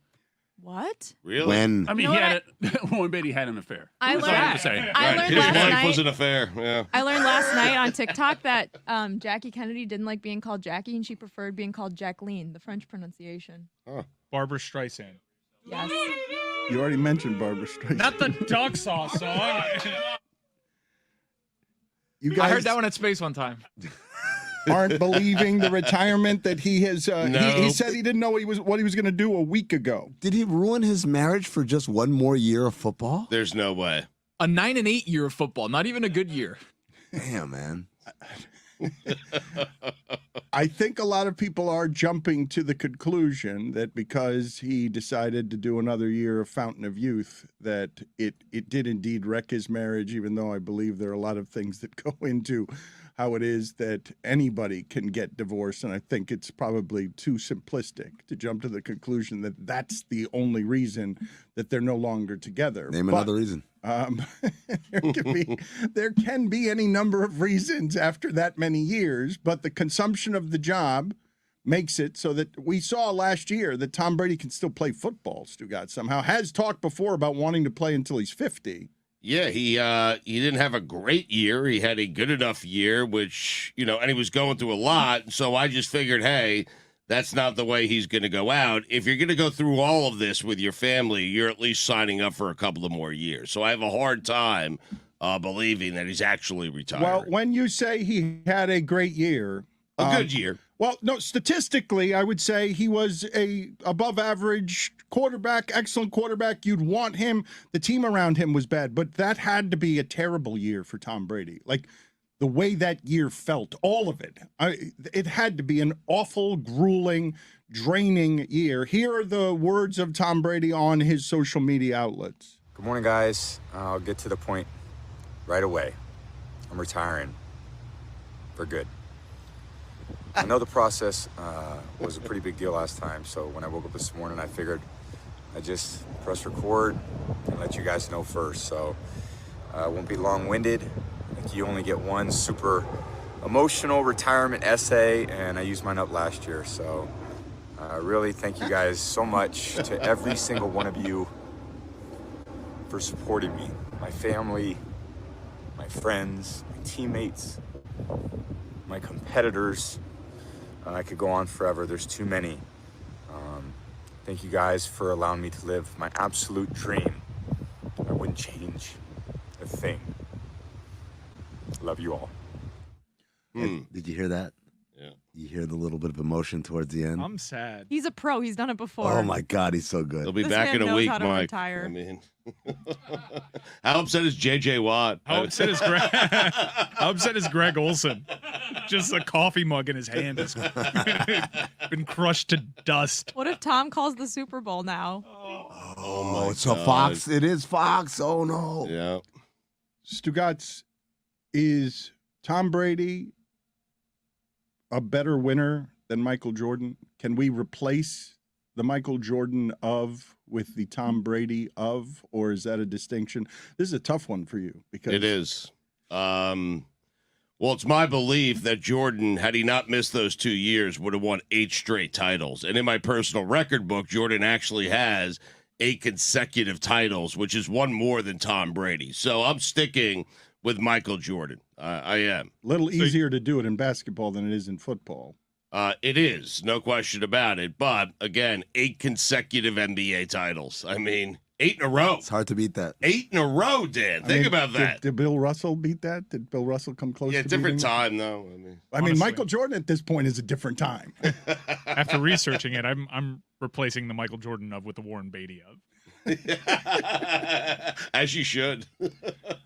We're not going to be numb to this, even though he's retiring at 45 years old. He's had another Hall of Fame career post 40 years old. His numbers post 40 years old are better than just about anybody's numbers. He'd be the franchise leader in passing for the Chicago Bears if you just took his numbers after 40 years old. It's totally absurd that he was playing. I saw that I almost texted it to you this morning, Stugotz, that the Keyshawn, J. Will, and Max show that they sent out who's the greatest compiler of all time. I thought for sure that would be something that you would be calling in to the 1-800 ESPN radio line trying to get in on greatest compilers of all time. Get Up did reckless speculation. Really? Yeah. Well, wait a minute. To be fair to Get Up, ours is reckless speculation. It's not the same. It's not totally the same thing that Mike Greenberg is stealing. Is there an exclamation point on Get Up? I think there is. There used to be, right? Is Yeah, it they still there? removed That's another it. fine, It Dan. used to be. Oh, okay. Why did they remove it? Do you want to know the actual answer? Because it's kind of boring. No, I'd like if you've got a good made up one. I got fined before The you. exclamation mark sued them. That was made up. Thank you, Billy. I appreciate that. How many starters? How many number 3 starters are we doing here? How many lists are we doing? Stugotz has a top 5 number 3 baseball starters of all time. Whittingham has one. Roy has one. The way we did it yesterday with number 2s, and it was glorious, is we went around the room and then we agreed who had the best of the 5s, the best of the 4s, 3s, 2s, 1s. So I think we're going to do it the same way this time, right? Yeah. Okay. And I will eliminate all my. I have 10 OLIs. I'll eliminate all. Oh, of for those. the love Well, of I God. have 5. You want to get it down to 5? Get it down to 5. We're on the same page, you know? All right, I'll get it down to 5. Okay. Roy, how many do you have? I have 1 OLI. I've got 3 OLIs. Okay. Who else has a list? Anybody? All right, just name all the OLIs. Go ahead. I don't feel like doing this way. It's going to take 4 months to do this. What do you so? Let's go ahead and well, we got baseball cards to open. Well, what if? You're short on time suddenly? Yeah. What if they just all say their OLIs at the same time to save time? I only have 1. No, we go around the horn. Yeah, I mean- we'll do rat-a-tat-tat. Here we go. I'll start with mine. All right, Gil- so hold on 1 second. Order: Whittingham, Roy, me, Mike. Good. Perfect. Great. All right. Okay. OLIs for me: Gil Mesh, Oh wow, that's fantastic. Kip Wells, and Brandon Backey. Excellent. Great. That's great. That's great. Great You list. tickled Mike. It's a great list. It's a great list. Mine is John Smiley. Okay. What, Mike? What happened? I think of him as a number 2. Now, see, a 2 could be a 3, and at times maybe a 4. That's the beauty of the list. David Cohn was a 1, then he became a 2. Wasn't Smiley a 2? And then a 3 with the Red Sox. Right? Oh my God! Where was Smiley at Coney. 3? I feel like Pittsburgh. Smiley was the 2 with Pittsburgh. Treybeck. Pittsburgh. He was with Treybeck. He was the 2. Maybe Anyway. they flipped. Okay, very Riveting radio here. OLI for me, Charlie Liebrandt, God damn it. Dick Well Tidrow. I'm only trying to make my laugh. I mean, the name, that's all there is to this segment. This segment is just say a name that makes people laugh. Denny Nagel. Craig Swindell. And Wandy Rodriguez. Oh, wow. Rare Wandy. Wandy is good. Sure, give us yours. Homer Bailey. Oh, God. Scott Bankhead. You dug deep. Chris Bosio. Man. Great name. Bud Black. He played. Tom Candiotti. Ah, the Candy Man. He played, says Chris Whittingham. He played, says Bud. I only know him as the manager of the Padres. There's no other sport these names could play. None. It has to be. I'll bet Sarah could do it for hockey. Yeah.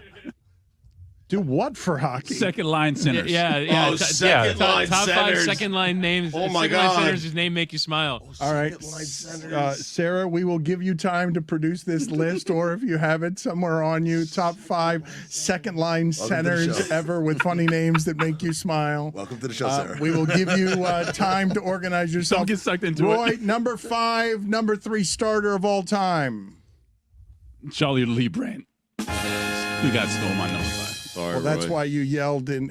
Yes, that's why you yelled in some happens. sort of Yeah. pain. Yeah, I was hurting. Roy, how much regret do you feel in general because the windows are small around here when there are so many people that you cleared your throat to say something and then it He took called for the ISO. like 90 seconds before you got to called for the say ball. Bill Russell after that. I called for the ball and you passed it to somebody else. That's not fair.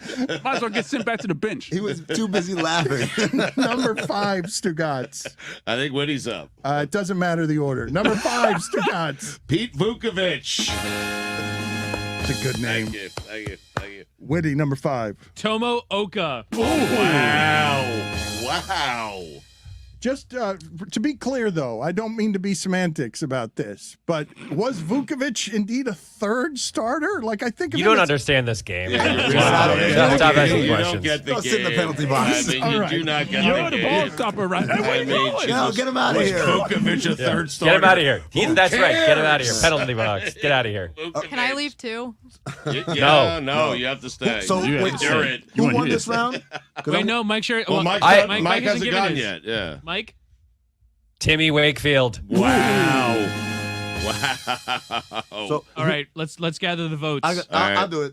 You guys don't have to worry about it. Just let Okay. me know who won. So Mike had Wakefield, I had Vukovic, Tomaoka, Roy, Lee Brandt. and Lee Brandt. I think Lee Brandt is Lee out. Brandt's- because it Lee was Brandt's OLI. tough to beat. Overused, yeah. Yeah, Lee Brandt's tough to beat. It was an OLI though.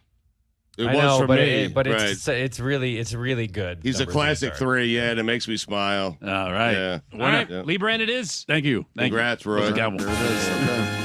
All right, Roy, you're number 4. William Van Landingham. We might have to stop. Roy's killing it. Esteban Loaiza. That made me smile. He was on my OLIs that I eliminated. Mike Krukow. Wow. Kruko. I think Kruko. Pretty is good. Kruko. Is Pretty that a good. Maybe a fine? number That's a 2. fine. All right. You got any money? You're winning All right, anyway. Thank you. I got one that I think is tough to beat. Ready? Bob Walk. Wow. Beautiful. I give it to Bob Walk. Really? I'm I'll going walk Van someone. Willingham. Really? Van Willingham? Majority vote. Sure, your vote. I don't. I abstain. Roy, your What? vote. Doesn't Roy matter. wins Roy, again? then Roy I'm has to voting for abstain. myself. Van I Landingham. mean, you're the tiebreaker. Van You- Willingham or Bob Walk? Van Willingham. I think All you said right. Bob Landingham. Walk. Van Landingham. Van Landingham, whatever. Okay. All right, next. Van Landingham. Number 3, Roy. John Halama.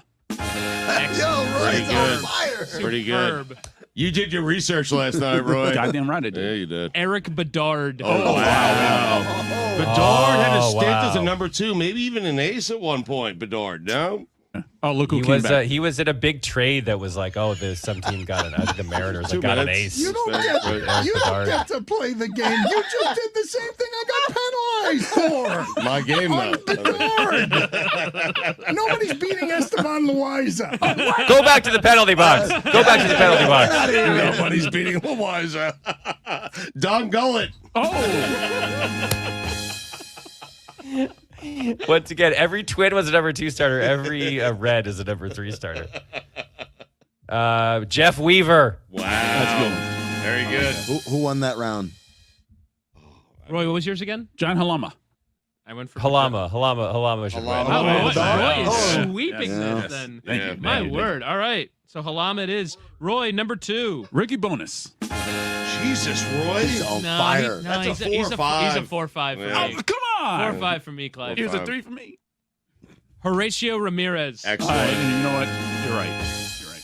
I feel like I got the winning hand here. Atlee Hammaker. I think you won this one. You won this one. That's really good. Thank I you. got Jared Washburn. It's a good one as well, but Stugotz. I think we go for Amaker there. Okay. All right, Roy, your Let me number. make one argument for Jared Washburn, which is that in the '84 wild card series when he pitched for the Angels, he Wait, came into a it'd have tie to be game. the 04, wouldn't it? 04. He Yeah. came into a tie game, and in game 1, he threw one pitch to David Ortiz. Ortiz hit a game-winning homer. That's kind of a classic number 3 starter move. Big Poppy. All right, Roy, well, number 1. All right, Oil Can Boyd. So good. So good. Joe Blanton. He makes me smile. He was so bad, though. He really was. Sterling Hitchcock. Wow. I have Homer Bailey. Oh, jeez. I'm going Hitchcock. Really? Yeah. Excited. Yeah, I think you're right. Sterling Hitchcock wins, yeah. Thank you. I mean, All right, so Once again, well done, everybody. yeah. amazing good job there. Round of applause. Good job. Good job. Good job. So there's 2 ways I can score this. If we're just going on raw winning rounds, then Roy obviously was the winner. He had 3 rounds to Stugotz's 2. But if we go with a weighted system where you get 1 point for the number 5, but 5 points for the number 1, Roy's got 6 points. Stugotz Just scored 9 points. Oh, man. Thank you. Wow. I like your scoring system. All right, so as long as it benefits me. So can we repeat again the definitive top 5? Roy, you had 5 through 3, and Stu, you had 2 through 1. Yes. So Roy, number 5. All right, Charlie Lee Brandt. Number 4. William Van Landingham. Every time. Number 3. John Halama.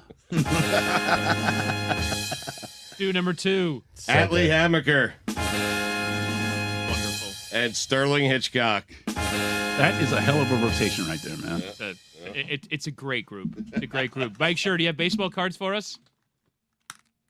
We're going to win 82 games and finish third. Yeah. His internet is... All right, I got... his internet appears to be broken. I am insane with rage and envy that Stugotz again has stolen somebody from us that used to spend all his time around here, but now you hear him every week on God Bless Football, picking football games very poorly. Carl Douglas with us. We always enjoy talking to him about a variety of different things, but he is really an attorney who has changed law in Los Angeles, has helped really be a civil rights activist, and I wanted to bring him in on some of the things happening in Memphis. Thank you, Carl, for joining us. Just large view, because there's so much here. The Tyree Nichols story, what is most fascinating about it to you? Probably, Dan, the most fascinating thing about it is the racial dynamics of the police officers, which I think was startling to much of America. But I think it goes back to what is more fundamental that I've always said. From the beginning of time, my friend, until the end of time, if you run from police officers and they catch you, they are going to exact street justice. What we saw in that video, in all of its realism, in all of its horror, was street justice that had been exacted on that man and the culture which allowed that to flourish. It's not just in Memphis, it's not just in major cities, but across this great nation of ours. If you make the police work and you run from them and they catch you, street justice in some form is going to be exacted. What do you say to the people who say this is not a race-related case because the police officers, 5 police officers, are black? We have talked, and this goes beyond the police force. This seems to be conspiratorial between all of the entities that work in law enforcement and care for people in Memphis. But attack my first question first. What do you make of people saying, well, this isn't a race-related case because it's 5 black police officers? Indeed, the police chief in Memphis, for all the good things that she has done and has said, made the preposterous suggestion on national news that the 5 black officers reflected that it wasn't about race. Dan, it's always about race, I think, in America, particularly with institutions of power. But also, consider this, there are 8 times more Caucasian drivers on the streets of America than black people. But never do you hear of an unarmed white person who is driving recklessly, who might have an unexpired license tag, who might have a tail light that is broken, is beaten, or even killed at the hands of police officers during that traffic stop. It is indeed about race. Cops have a saying that white cops have a saying that they always talk about with black cops. You're not white, you're not black, you're blue. And in this case, the culture, the warrior mentality that is endemic to police forces across this nation of ours, that mentality that allows tanks to roll through the streets of Ferguson, Missouri, that mentality that allows battering rams to be used. I saw battering rams being used against the Palestinians in Jerusalem, in Israel, but they're using battering rams on the streets of America. Dan, if you send a hammer into a garden, you cannot be surprised when it treats all the flowers like they are nails. In this case, Memphis chose to send hammers into the garden, and Tyree Nichols was a flower that they treated like a nail. Carl, when you hear Chief Davis say that because the officers are all black, it takes race off the table, how much of that is just a plain ignorant statement by her, and how much of it is a political kind of maneuvering, a PR maneuver here to try and take heat off of what is a very volatile case? There are so many vestiges of racism that are apparent even in this circumstance. Interestingly, the 5 officers were suspended, fired, and then charged within 20 days. You didn't hear a peep out of the police union in Memphis that they were overcharging, that they chose to fire them rather than suspend. So it's unavoidable that those racist tropes be furthered and considered. The white officer that was present, he was the first one that was tasering Mr. Nichols at the first stop. He's the one that said, I'm going to stomp his ass when we catch him. That is part of the culture, the mentality that is endemic, not just in Memphis, but across this country. It happens to be that in Memphis, 58% of the officers are African American. In Memphis, the majority of the city is African American.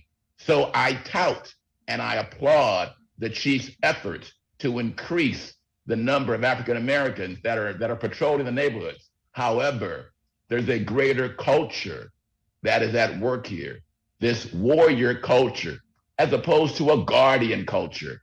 Many say cops should not deal with the mental illness. Many say cops should not deal with homelessness. Many say cops should not deal with routine traffic stops. In this case, Mr. Nichols was confronted with some brothers in unmarked cars. I'm not sure what he thought was going on when brothers in unmarked cars in the dark are coming upon him. He stops his car in the left-hand turning lane in the middle of the street. And then you see the intensity of what goes on. And you see the officers not working together. They are giving contradictory commands.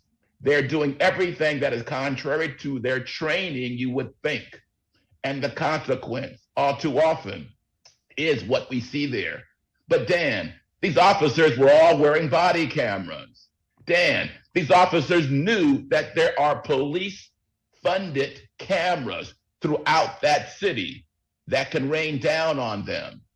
But they talked about it like it was a sport. I was rocking that guy, rocking him.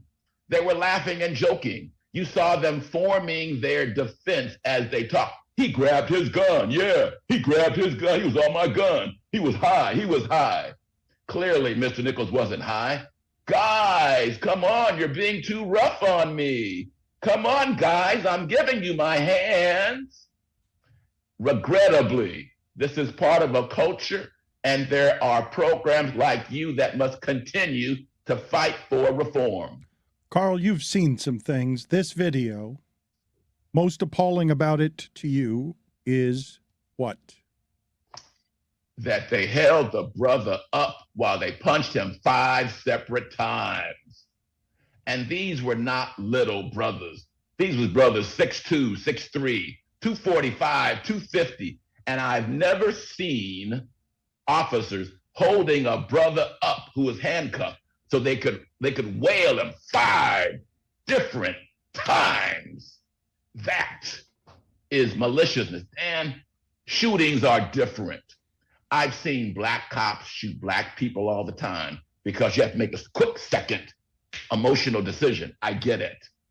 But beatings in Los Angeles, where the police force is less than 10% African American. I've been in the game for 42 years. Rarely, if ever, do I see a black officer beating a black victim. Beatings, they're always white. They're always Latin. They're always Asian. Kicks in the face, they're always white.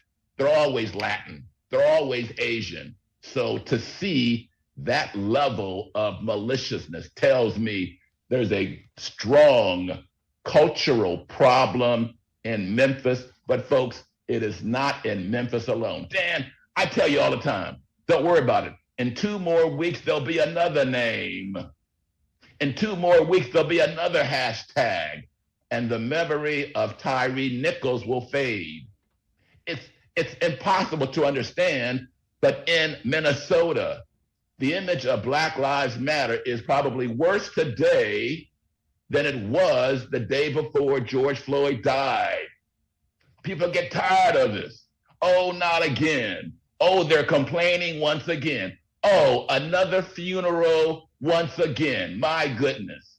But only through efforts of publicizing these injustices can there ever be any hope for change. I tell you all the time, I tell you listeners, change regrettably turns at like the speed of an ocean liner, not a speedboat. It's taken 67 years for me to understand that shit, man. But it changed, it turns at the speed of an ocean liner. And if we add Rodney King and George Floyd and Tyre Nichols, perhaps in my lifetime, there will be some real change about the culture in policing in our country. Carl, you mentioned that this was a unmarked police car. This was a specialty police squad, almost like something out of The Shield. Would an incident like this make police departments think twice about forming these specialty units for street crime? Roy, all across the country, there are these specialized units that have been created to deal with isolated problems in problem areas. Most often, those are in marginalized Black or brown communities. We had those units in Los Angeles. It was called CRASH, the Community Response Against Street Hoodlums. They were in a separated trailer, and that CRASH unit led to the Rampart scandal, where guys are isolated, insulated, and on their own. And in this Scorpion unit, they were designed to deal with gangs and stolen cars, and their focus was in the Black community.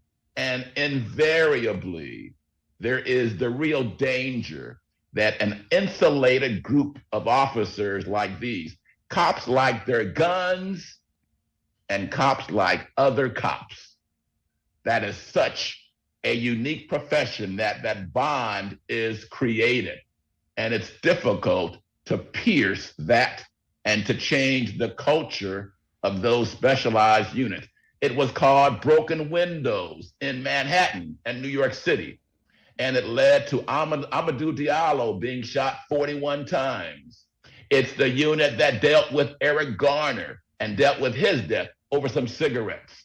So regrettably, the response of the suburbs, believing the police are the last line between us and them, and the suburbs want to separate between us and them. The chief in Memphis was the one who instituted the Scorpion units, and she was applauded in the beginning. But clearly, as we've seen across the country, these specialized units are ripe for abuse. Tell me your thought on the charges, how quickly they came. It is fairly rare for it to be, I don't know how rare, but it's rare, firing second-degree murder charges immediate. George Floyd is the only example, Dan, that I can ever remember that approaches this. I've been in this game for 42 years, and never have I seen 5 officers fired and charged within 20 days of the incident. It's because I say they were being used as sacrificial lambs. It's because under no reasonable theory of policing can their conduct be condoned. So everyone And it's because of their color that there can be this intense force placed upon them, justifiably so, without worrying about the pushback from the police unions. Dan, as you know, police unions are some of the most influential lobbyists in this country. It's one reason why the George Floyd civil rights bill is still hung up in Congress. It's one reason why there will not be any federal changes with this current legislature in Congress, because police officers hold such political sway in our country. But in this case, you haven't heard squat from the unions about the intensity of the charges. Clearly, they failed Tyree Nichols because they failed to intervene. Clearly, they failed Tyree Nichols because they used more force than was reasonable. Clearly, the level of their force was anticipated to cause serious bodily injury or death. You had guys talking about how their foot was hurting after kicking this man in the head. You had a guy who couldn't put his ass back into its case because it was bent from him whacking upside Tyree Nichols' head. But then things can get better if we continue to shine a light on these issues, and if we continue to make America have these important conversations. The cop in Minnesota that was Muslim who killed the white lady, that was pretty swift as well, wasn't it? Roy, there had only been one time in the entire history of Minnesota where a police officer had been charged with a crime on duty before George Floyd. And that was when that Sudanese police officer was in fact fired and charged. I don't know how quick it was, but I dare say 20 days was certainly the exception rather than the rule. And a benefit that we have is we have these body-worn cameras now. In this case, there is little dispute factually that serious violations of law occurred. But I do wonder, I can't help but wonder if the administration of this justice would have been so swift if the white officer who tased Mr. Nichols initially had gone to the scene and arrived at the scene and had been there. Clearly, I think he would have been engaged because he was on camera saying, I would have stomped his ass if I catch him, while he's still at scene number one. So it shows that there's a larger problem, but I'm remaining to be optimistic. It's better now because there are cameras than it was 15 years ago. Hopefully, it'll be better next year than it is this year. Endure the hypothetical and tell me where you think it lands. If everything about this case is exactly the same, but all the officers are white. They are suspended. The district attorney says that the videos never show the entire story, so we're going to have to continue our investigation. The defendants are each given very high-profile lawyers who will go in front of the cameras talking about the dangers of policing, talking about Mr. Nichols's conduct prior to the cameras going on, talking about the presumption of innocence and how important it is that even officers are afforded that very important right. There'd be community supporters of police who would be picketing or protesting against the district attorney and the decision to bring charges, if at all. There'd be protests against the African-American police chief saying that she's kowtowing to the Black Lives Matter liberals by even considering pressing administratively the firing of these 5 officers. And then 6 months, 9 months later, perhaps, you might see charges against some of the officers. The guy that is punching, the guy that kicked him in the face, the guy that was holding the guy that is punching him with some sorts of violations of law. And then ultimately, there may well be a trial. And the officers who were standing by and watching and did nothing would probably be found not guilty. And the officer who was most egregious might well be convicted. But the officer who kicked or the officer who used the baton may well be in a hung jury because the jury is unable to resolve the conflicts in the evidence. That, I think, might happen if one or more of the officers were white. You talk a lot about the culture. You did it here. You do it every time you're on with us, whether it is low-paying jobs or improper training, whether it is handing guns to people with a warrior mentality who are choosing that job for a reason that isn't benevolent, or whether it's gang within a gang. The culture, if you had to think of one thing that you find most dangerous about it, if you've said we need to change the way that we're policing. You say the most dangerous thing about the culture is blank. The most dangerous thing about the culture is implicit bias. That we Americans have been brainwashed into believing that black and brown people are dangerous. Dan, some black and brown people are dangerous. Some Jews are cheap. Some Asians can't drive well. But implicit bias, I think, seeps into the nation's consciousness.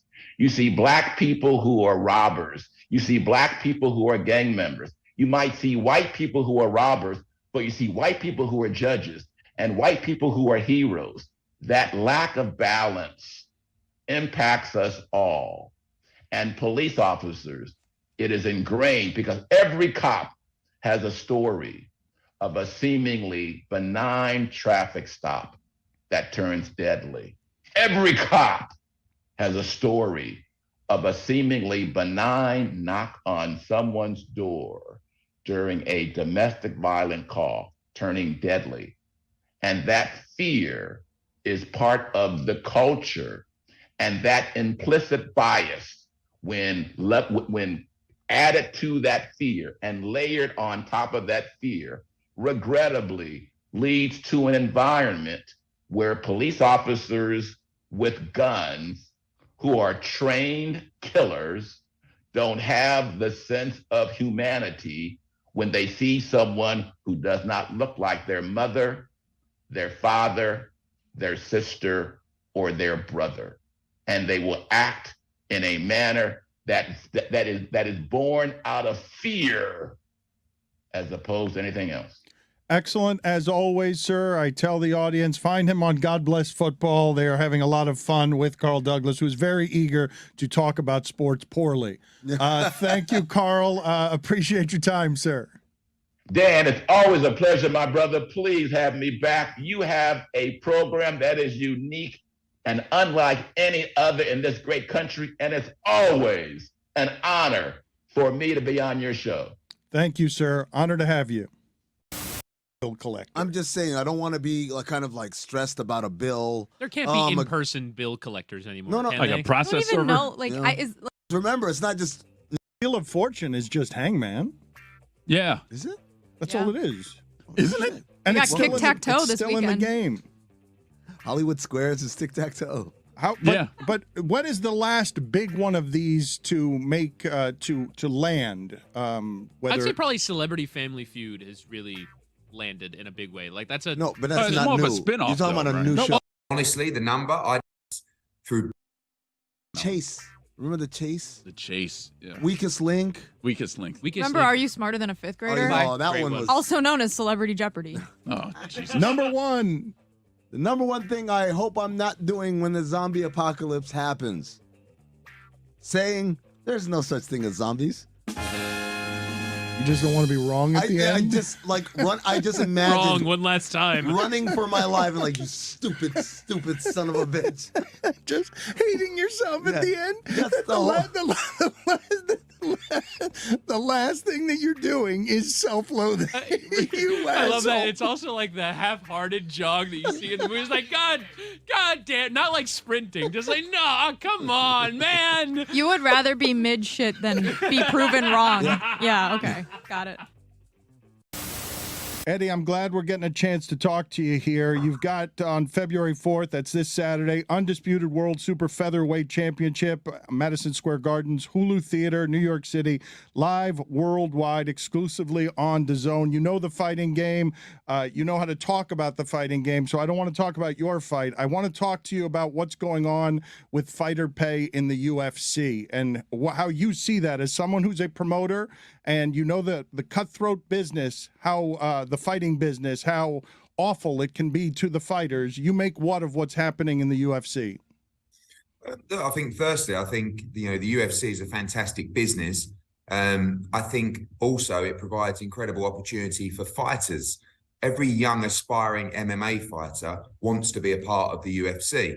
And that's because of the credibility that the brand has built. There are a lot of benefits through being with the UFC and signing that contract. I think what we're seeing now is the bigger issue of when a fighter becomes not bigger than the brand, but certainly to a point where they're driving significant pay-per-view, they're selling out arenas, and then they want to start to take control of their own career in terms of the revenue that they generate. And the boxing model for a long time has allowed fighters of that size, of that magnitude, to own the revenue around their fights. If you look at Anthony Joshua, if you look at Canelo Alvarez and a lot of our top fighters, ultimately they own the show. We work for them. We're really providing a service to the fighter who owns the revenue from the show. And I think you look at people like perhaps Francis Ngannou and probably Conor McGregor in the past, fighters that maybe become bigger than the UFC contract. And I think the pressure that is on them now as a business is probably going to change that contract. But for me, it really becomes when a fighter becomes a superstar through the UFC. I think they almost outgrow that initial contract. Well, the business model, because it's not unionized, the fighters get a very low percentage of the cut, a very low percentage of the value of the company. So what's Ngannou worth when he leaves? When you're Dana White and you go 2 years, you run off your heavyweight champion because you don't want to pay him, and then you say he doesn't want to fight when that's the guy everybody wants to watch fight. What's he worth? I think really then you have to make a decision as a business. In boxing, there are a huge number of fighters that are overpaid in terms of their commercial value. Now, we talk about the dangers of the sport. It's very difficult to say a fighter is ever overpaid, but the reality is that many are in relation to the revenue driven around their fight. As a business in the UFC, when you have a decision to make like Francis Ngannou, you almost have to break down the barriers of what you're doing, which is that central contract. It's a dangerous move because you start opening the door to restructuring it for stars. And I think over time, it's probably something they're going to have to do. If you're Francis Ngannou, who has very cleverly kind of, found his way to become a free agent, he's now in a fantastic position.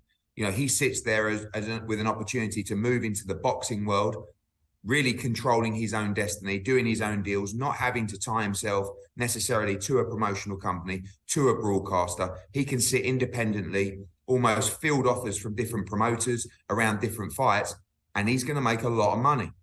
Okay, but what's he worth? You know these things. You know these things. The answer, what's he worth, is what's someone prepared to pay? That's the better question. And I think that when you look around the likes of an Anthony Joshua fight, which is something that we could obviously look at with him, a Tyson Fury fight. I mean, they're the two big fights for him in boxing. And they're going to generate him considerably more money than he could have made, probably subject to, what I've heard, probably the same as you, the numbers that were offered him through his UFC contract. So honestly, the number, I don't know. Depends what the site fee is, depends what the pay-per-view revenue is. But certainly he will be in a position now to see that in black and white and make sure that the revenue received for the show goes to Francis Ngannou. The number that's been reported is 3 fights, 1 Stipe, 2 John Jones, $8 million. That's underpaid for what those fights would be. He wanted his freedom. He refused to fight those fights. What's that worth? What's what worth? Those fights? Those 3 fights, Ngannou, what are those worth if you had to pay fair market value for those fights? Well, I mean, Dan, it all depends on the revenue through the pay-per-view of the UFC deal. I don't know. I'm telling you, if you're going to sell out an arena for that fight, you're going to be selling out at around probably a $5 to $8 million gate. You know, you're going to be generating, I don't know, 300,000-400,000 pay-per-view buyers at $69 a pop, you know, split with a broadcaster. There's the international sponsorship. UFC's not my game. You know, I know the boxing game like the back of my hand. I could tell you what a fight generates. And I know that a fight with Anthony Joshua against Francis Ngannou would generate well in excess of 1.5 million pay-per-view buyers in the UK, would probably generate 500,000 plus pay-per-view buyers in the US. Would it come with a huge site fee? Probably from the Middle East as well. And I will sit down with Anthony Joshua after his fight on April 1st and see if he wants to fight Francis Ngannou, because Anthony's mindset is to become world heavyweight champion again. So it's a big sort of diversion in the road, but also it's a fight he believes he would win, obviously, and also would generate a significant amount of money. So it's not something that I've sat down with Anthony and looked at. But, you know, in terms of what fights generate, it's not difficult to work that out, in all honesty. But what your point earlier, Dan, was fact. The margins are different. You know, when you're talking about revenue versus fighter pay, perhaps in the UFC, that model is closer to 70-30 or 80-20. It's skewed to UFC. Boxing's actually the reverse, right? So the fighters would normally generate and take home the 80% of the revenue pot, where the promoters would get 20%. You know, so obviously in many ways, I'm envious of the UFC model. Yeah, it's but a great, ago. It's a great business model if you can abuse the young guys because they're not worth very much, pay them very little, and build stars that you don't then fight because they're too big for your brand and they want too many freedoms. But Ngannou, Tyson Fury, Ngannou, Anthony Joshua, those things will probably happen and be giant fights, right? I saw that Tyson Fury wants to fight Ngannou probably because he wants to take him from Anthony Joshua. Yeah. Well, like I say, there's only 2 fights for Ngannou that generate that kind of money. And that's Tyson Fury and that's Anthony Joshua. Maybe Deontay Wilder, but not of the same level as the first 2. So, you know, it looks like Tyson Fury will fight Usyk maybe in April or May. AJ will fight April the 1st. And, you know, like I said, for AJ, he's not looking at a Francis Ngannou fight. He's looking at trying to become world heavyweight champion again. But it's not to say that we wouldn't be interested in discussing that fight because, like I said, it's going to generate a lot of money. If I say to you, fighters in the game worth the most right now, mixed martial arts and boxing, how many names are you saying before you say Jake Paul? Boxing, I'm saying Canelo Alvarez, Anthony Joshua, Tyson Fury. Gervonta Davis. And then, you know, I mean, I think that sometimes the money and the numbers reported on fighter pay is not quite correct, and it's certainly overinflated. But Jake Paul's doing great things for boxing. You know, he's driving numbers, and I remove him now from the world of YouTube. I honestly do. You know, you've got YouTube boxing, which is really an entertainment format, and then you've got Jake Paul. And Jake Paul isn't, for me, really YouTube boxing. You know, I feel like he's doing training camps. Now he's fighting a real fighter, not a very good one, but still an undefeated professional fighter. So I feel like you have to give him his respect. He's driving numbers, he's driving interest, and I think he's doing a good job. Eddie, on top of your boxing promotions, you are the chairman of the Professional Darts Corporation. What's a more entertaining event to attend, a prize fight or a classic darts match? Well, I've got to say, the darts business is incredible. You know, we're seeing in the UK and around the world, darts is outperforming the rating numbers from boxing by 2 and sometimes 3 to 1. You know, we joked with Ariel Helwani recently. He became a lover of darts during the World Championship. We actually have a US darts event at Madison Square Garden in June. We did it last June. This will blow your mind. Go onto YouTube, search 9 dart finishes through the PDC, which is a Professional Darts Corporation, which is our business. This will blow your mind. The atmosphere is incredible. They are working class heroes that are making millions of dollars to play darts every week around the world as part of a global schedule. It is unbelievable. But for me, look how happy he is. You're happier there. I've asked you 9 minutes of all business and finance questions. You know why, Dan? Because people say thank you, right? And it's like you go into a sporting world where everyone's smiling, right? Everyone can't believe it. You know, this guy used to work on a building site. 2 years later, he's throwing darts around the world, making $5 million, right? And then you go into boxing and you're dealing with, you know, lawyers, managers, like crooks, like whatever, I don't know, like, and it's like, boxing is the most beautiful sport, but the worst business. Wait a minute, you're one of the managers. You're. No, I'm not. I'm a promoter. We've got a business that spans 40 years. We like to work on a word called integrity, which is a word that is virtually invisible in the fight game. Okay, you know? Explain. I don't know. You have so many good stories, but can you explain to Amin Al-Hassan, a front office guy, that your best, God almighty, this is a dirty business story. God almighty, boxing is the sewer for business. I hate that I make my living in this cesspool filled with rats, leeches, and con men. You know, I think the best way to describe it is there is no barriers to enter in terms of the boxing business, right? So this afternoon, you two sitting there in your studio could go, do you know what? Let's become boxing managers, right? Next thing, you're in my office and you're telling me that this fighter's worth $20 million a fight.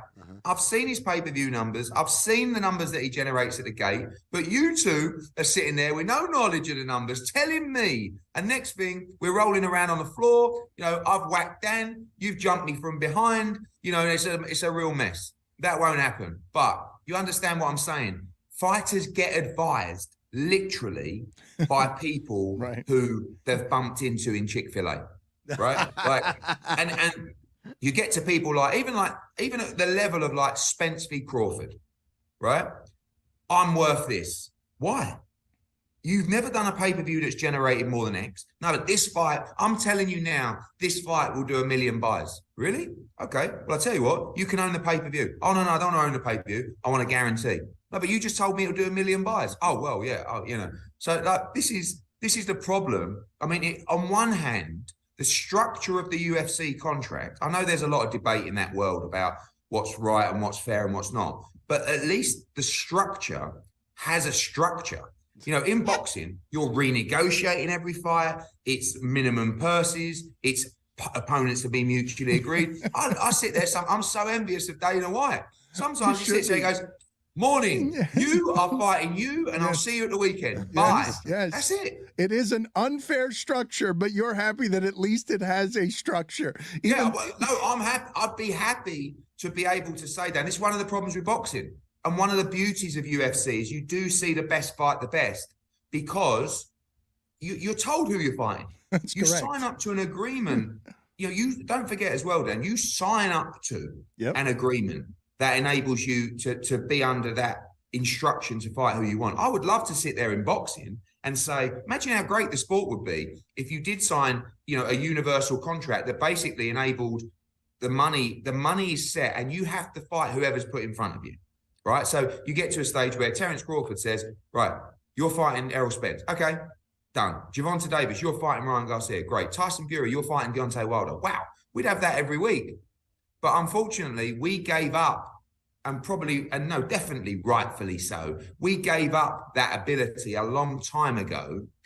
And now I have no problem in saying, which a lot of old school promoters do have a problem saying, every fighter that I represent is my boss, right? I work for the fighter. And notoriously, that's never how it's been. The fighter works for the promoter. That went years ago. And we started giving the fighters ownership of the revenue, which is fair because they're the entertainers. You know, if you're a singer, if you're a rock band and you're going out and you're filling stadiums, right? They're all there to watch you. You can't have the music manager taking 80% of the pot of the revenue. They are the stars, and especially in a sport which is very dangerous.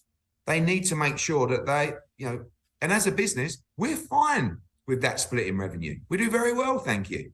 You know, we don't need 80% of the revenue. And that's how you get longevity and relationships with clients. People like Anthony Joshua, people like Canelo Alvarez, they know when they work with us, they see everything. And they love that model. I just can't believe that you've been in the boxing game this long. And when you talk about the business of boxing, you're interested and curious and you kind of love it and kind of hate it. But when he asks you about darts, you're saying that's the most pure of joys. That in sport, it's not two men barbarically beating each up in a ring. It's darts is where you will find me smiling and pure. But Dan, isn't sport, right? Sport is supposed to put a smile on your face. When you start playing any sport, that feeling that it gives you, it has to be about the glory. And the problem with professional sport is as you get deeper, it becomes more about the politics and more about the money, which is fine. That's business. But what I'm saying is darts, although these guys are making a lot of money, it's still the purity of victory. You know, it's still the moment of legacy. And that's, as a sports fan, that's what we live for every day. And it just becomes frustrating where money and politics stand in the way of legacy and achievement. And that's why darts puts a smile on my face, because these guys are out there achieving, wanting to win championships, and they're very happy with what they're being paid, which is fantastic for them. And boxing, unfortunately, sometimes the glory in boxing, there's nothing like it. You know, I went to the other night, the New York Knicks against the Lakers, right? Went out there. I thought back to Amanda Serrano against Katie Taylor at Madison Square Garden. The atmosphere for that fight was 100 times better than the Knicks versus the Lakers, right? That's why boxing can be the greatest spectacle in the world. But Knicks. my God, it frustrates the life out of me. It's the Knicks, Amin says. If you love the darts, stand up. If you love the darts, stand up. Yes. If you love the darts, stand up. I don't understand. Guys, What? you are coming to Madison Square Garden. Hell in yeah, June I'm there. to watch the darts. All on me. You will have the best night of your life. Eddie, I've been twice to the World Darts Championship at the Alley Pally. I can wholeheartedly 100% endorse everything you said about the darts. I'm glad the Michael Van Gerwen, Michael Smith 9 dart dueling legs went viral, because this is a sport that America can get behind. It is me drinking straight from a pitcher for 3 straight hours. Okay, it is no the one most wants fun you. that I've No one ever been wants to to a hear sporting you event. bragging about your dart bona fides. The But a few man, days. the man. Are you not seeing how many people are in this room that you're saying all on me, Madison Square Garden? No, it's just the two Chris's. No, just us two. no, we're No, all I'm going. going. No, I'm going. No, it's just the two. We're the only ones that stood up. I'll take a free MSG. trip. We Yeah, like sure. darts. Yeah, Stood up. let's I go. love darts. Yeah. I'm a dartsman. All expenses paid. I just saw Billy come in on his day off. He just ran into the studio. Eddie, thank you for being on with us, sir. No worries, guys. Take care. Thanks, Eddie.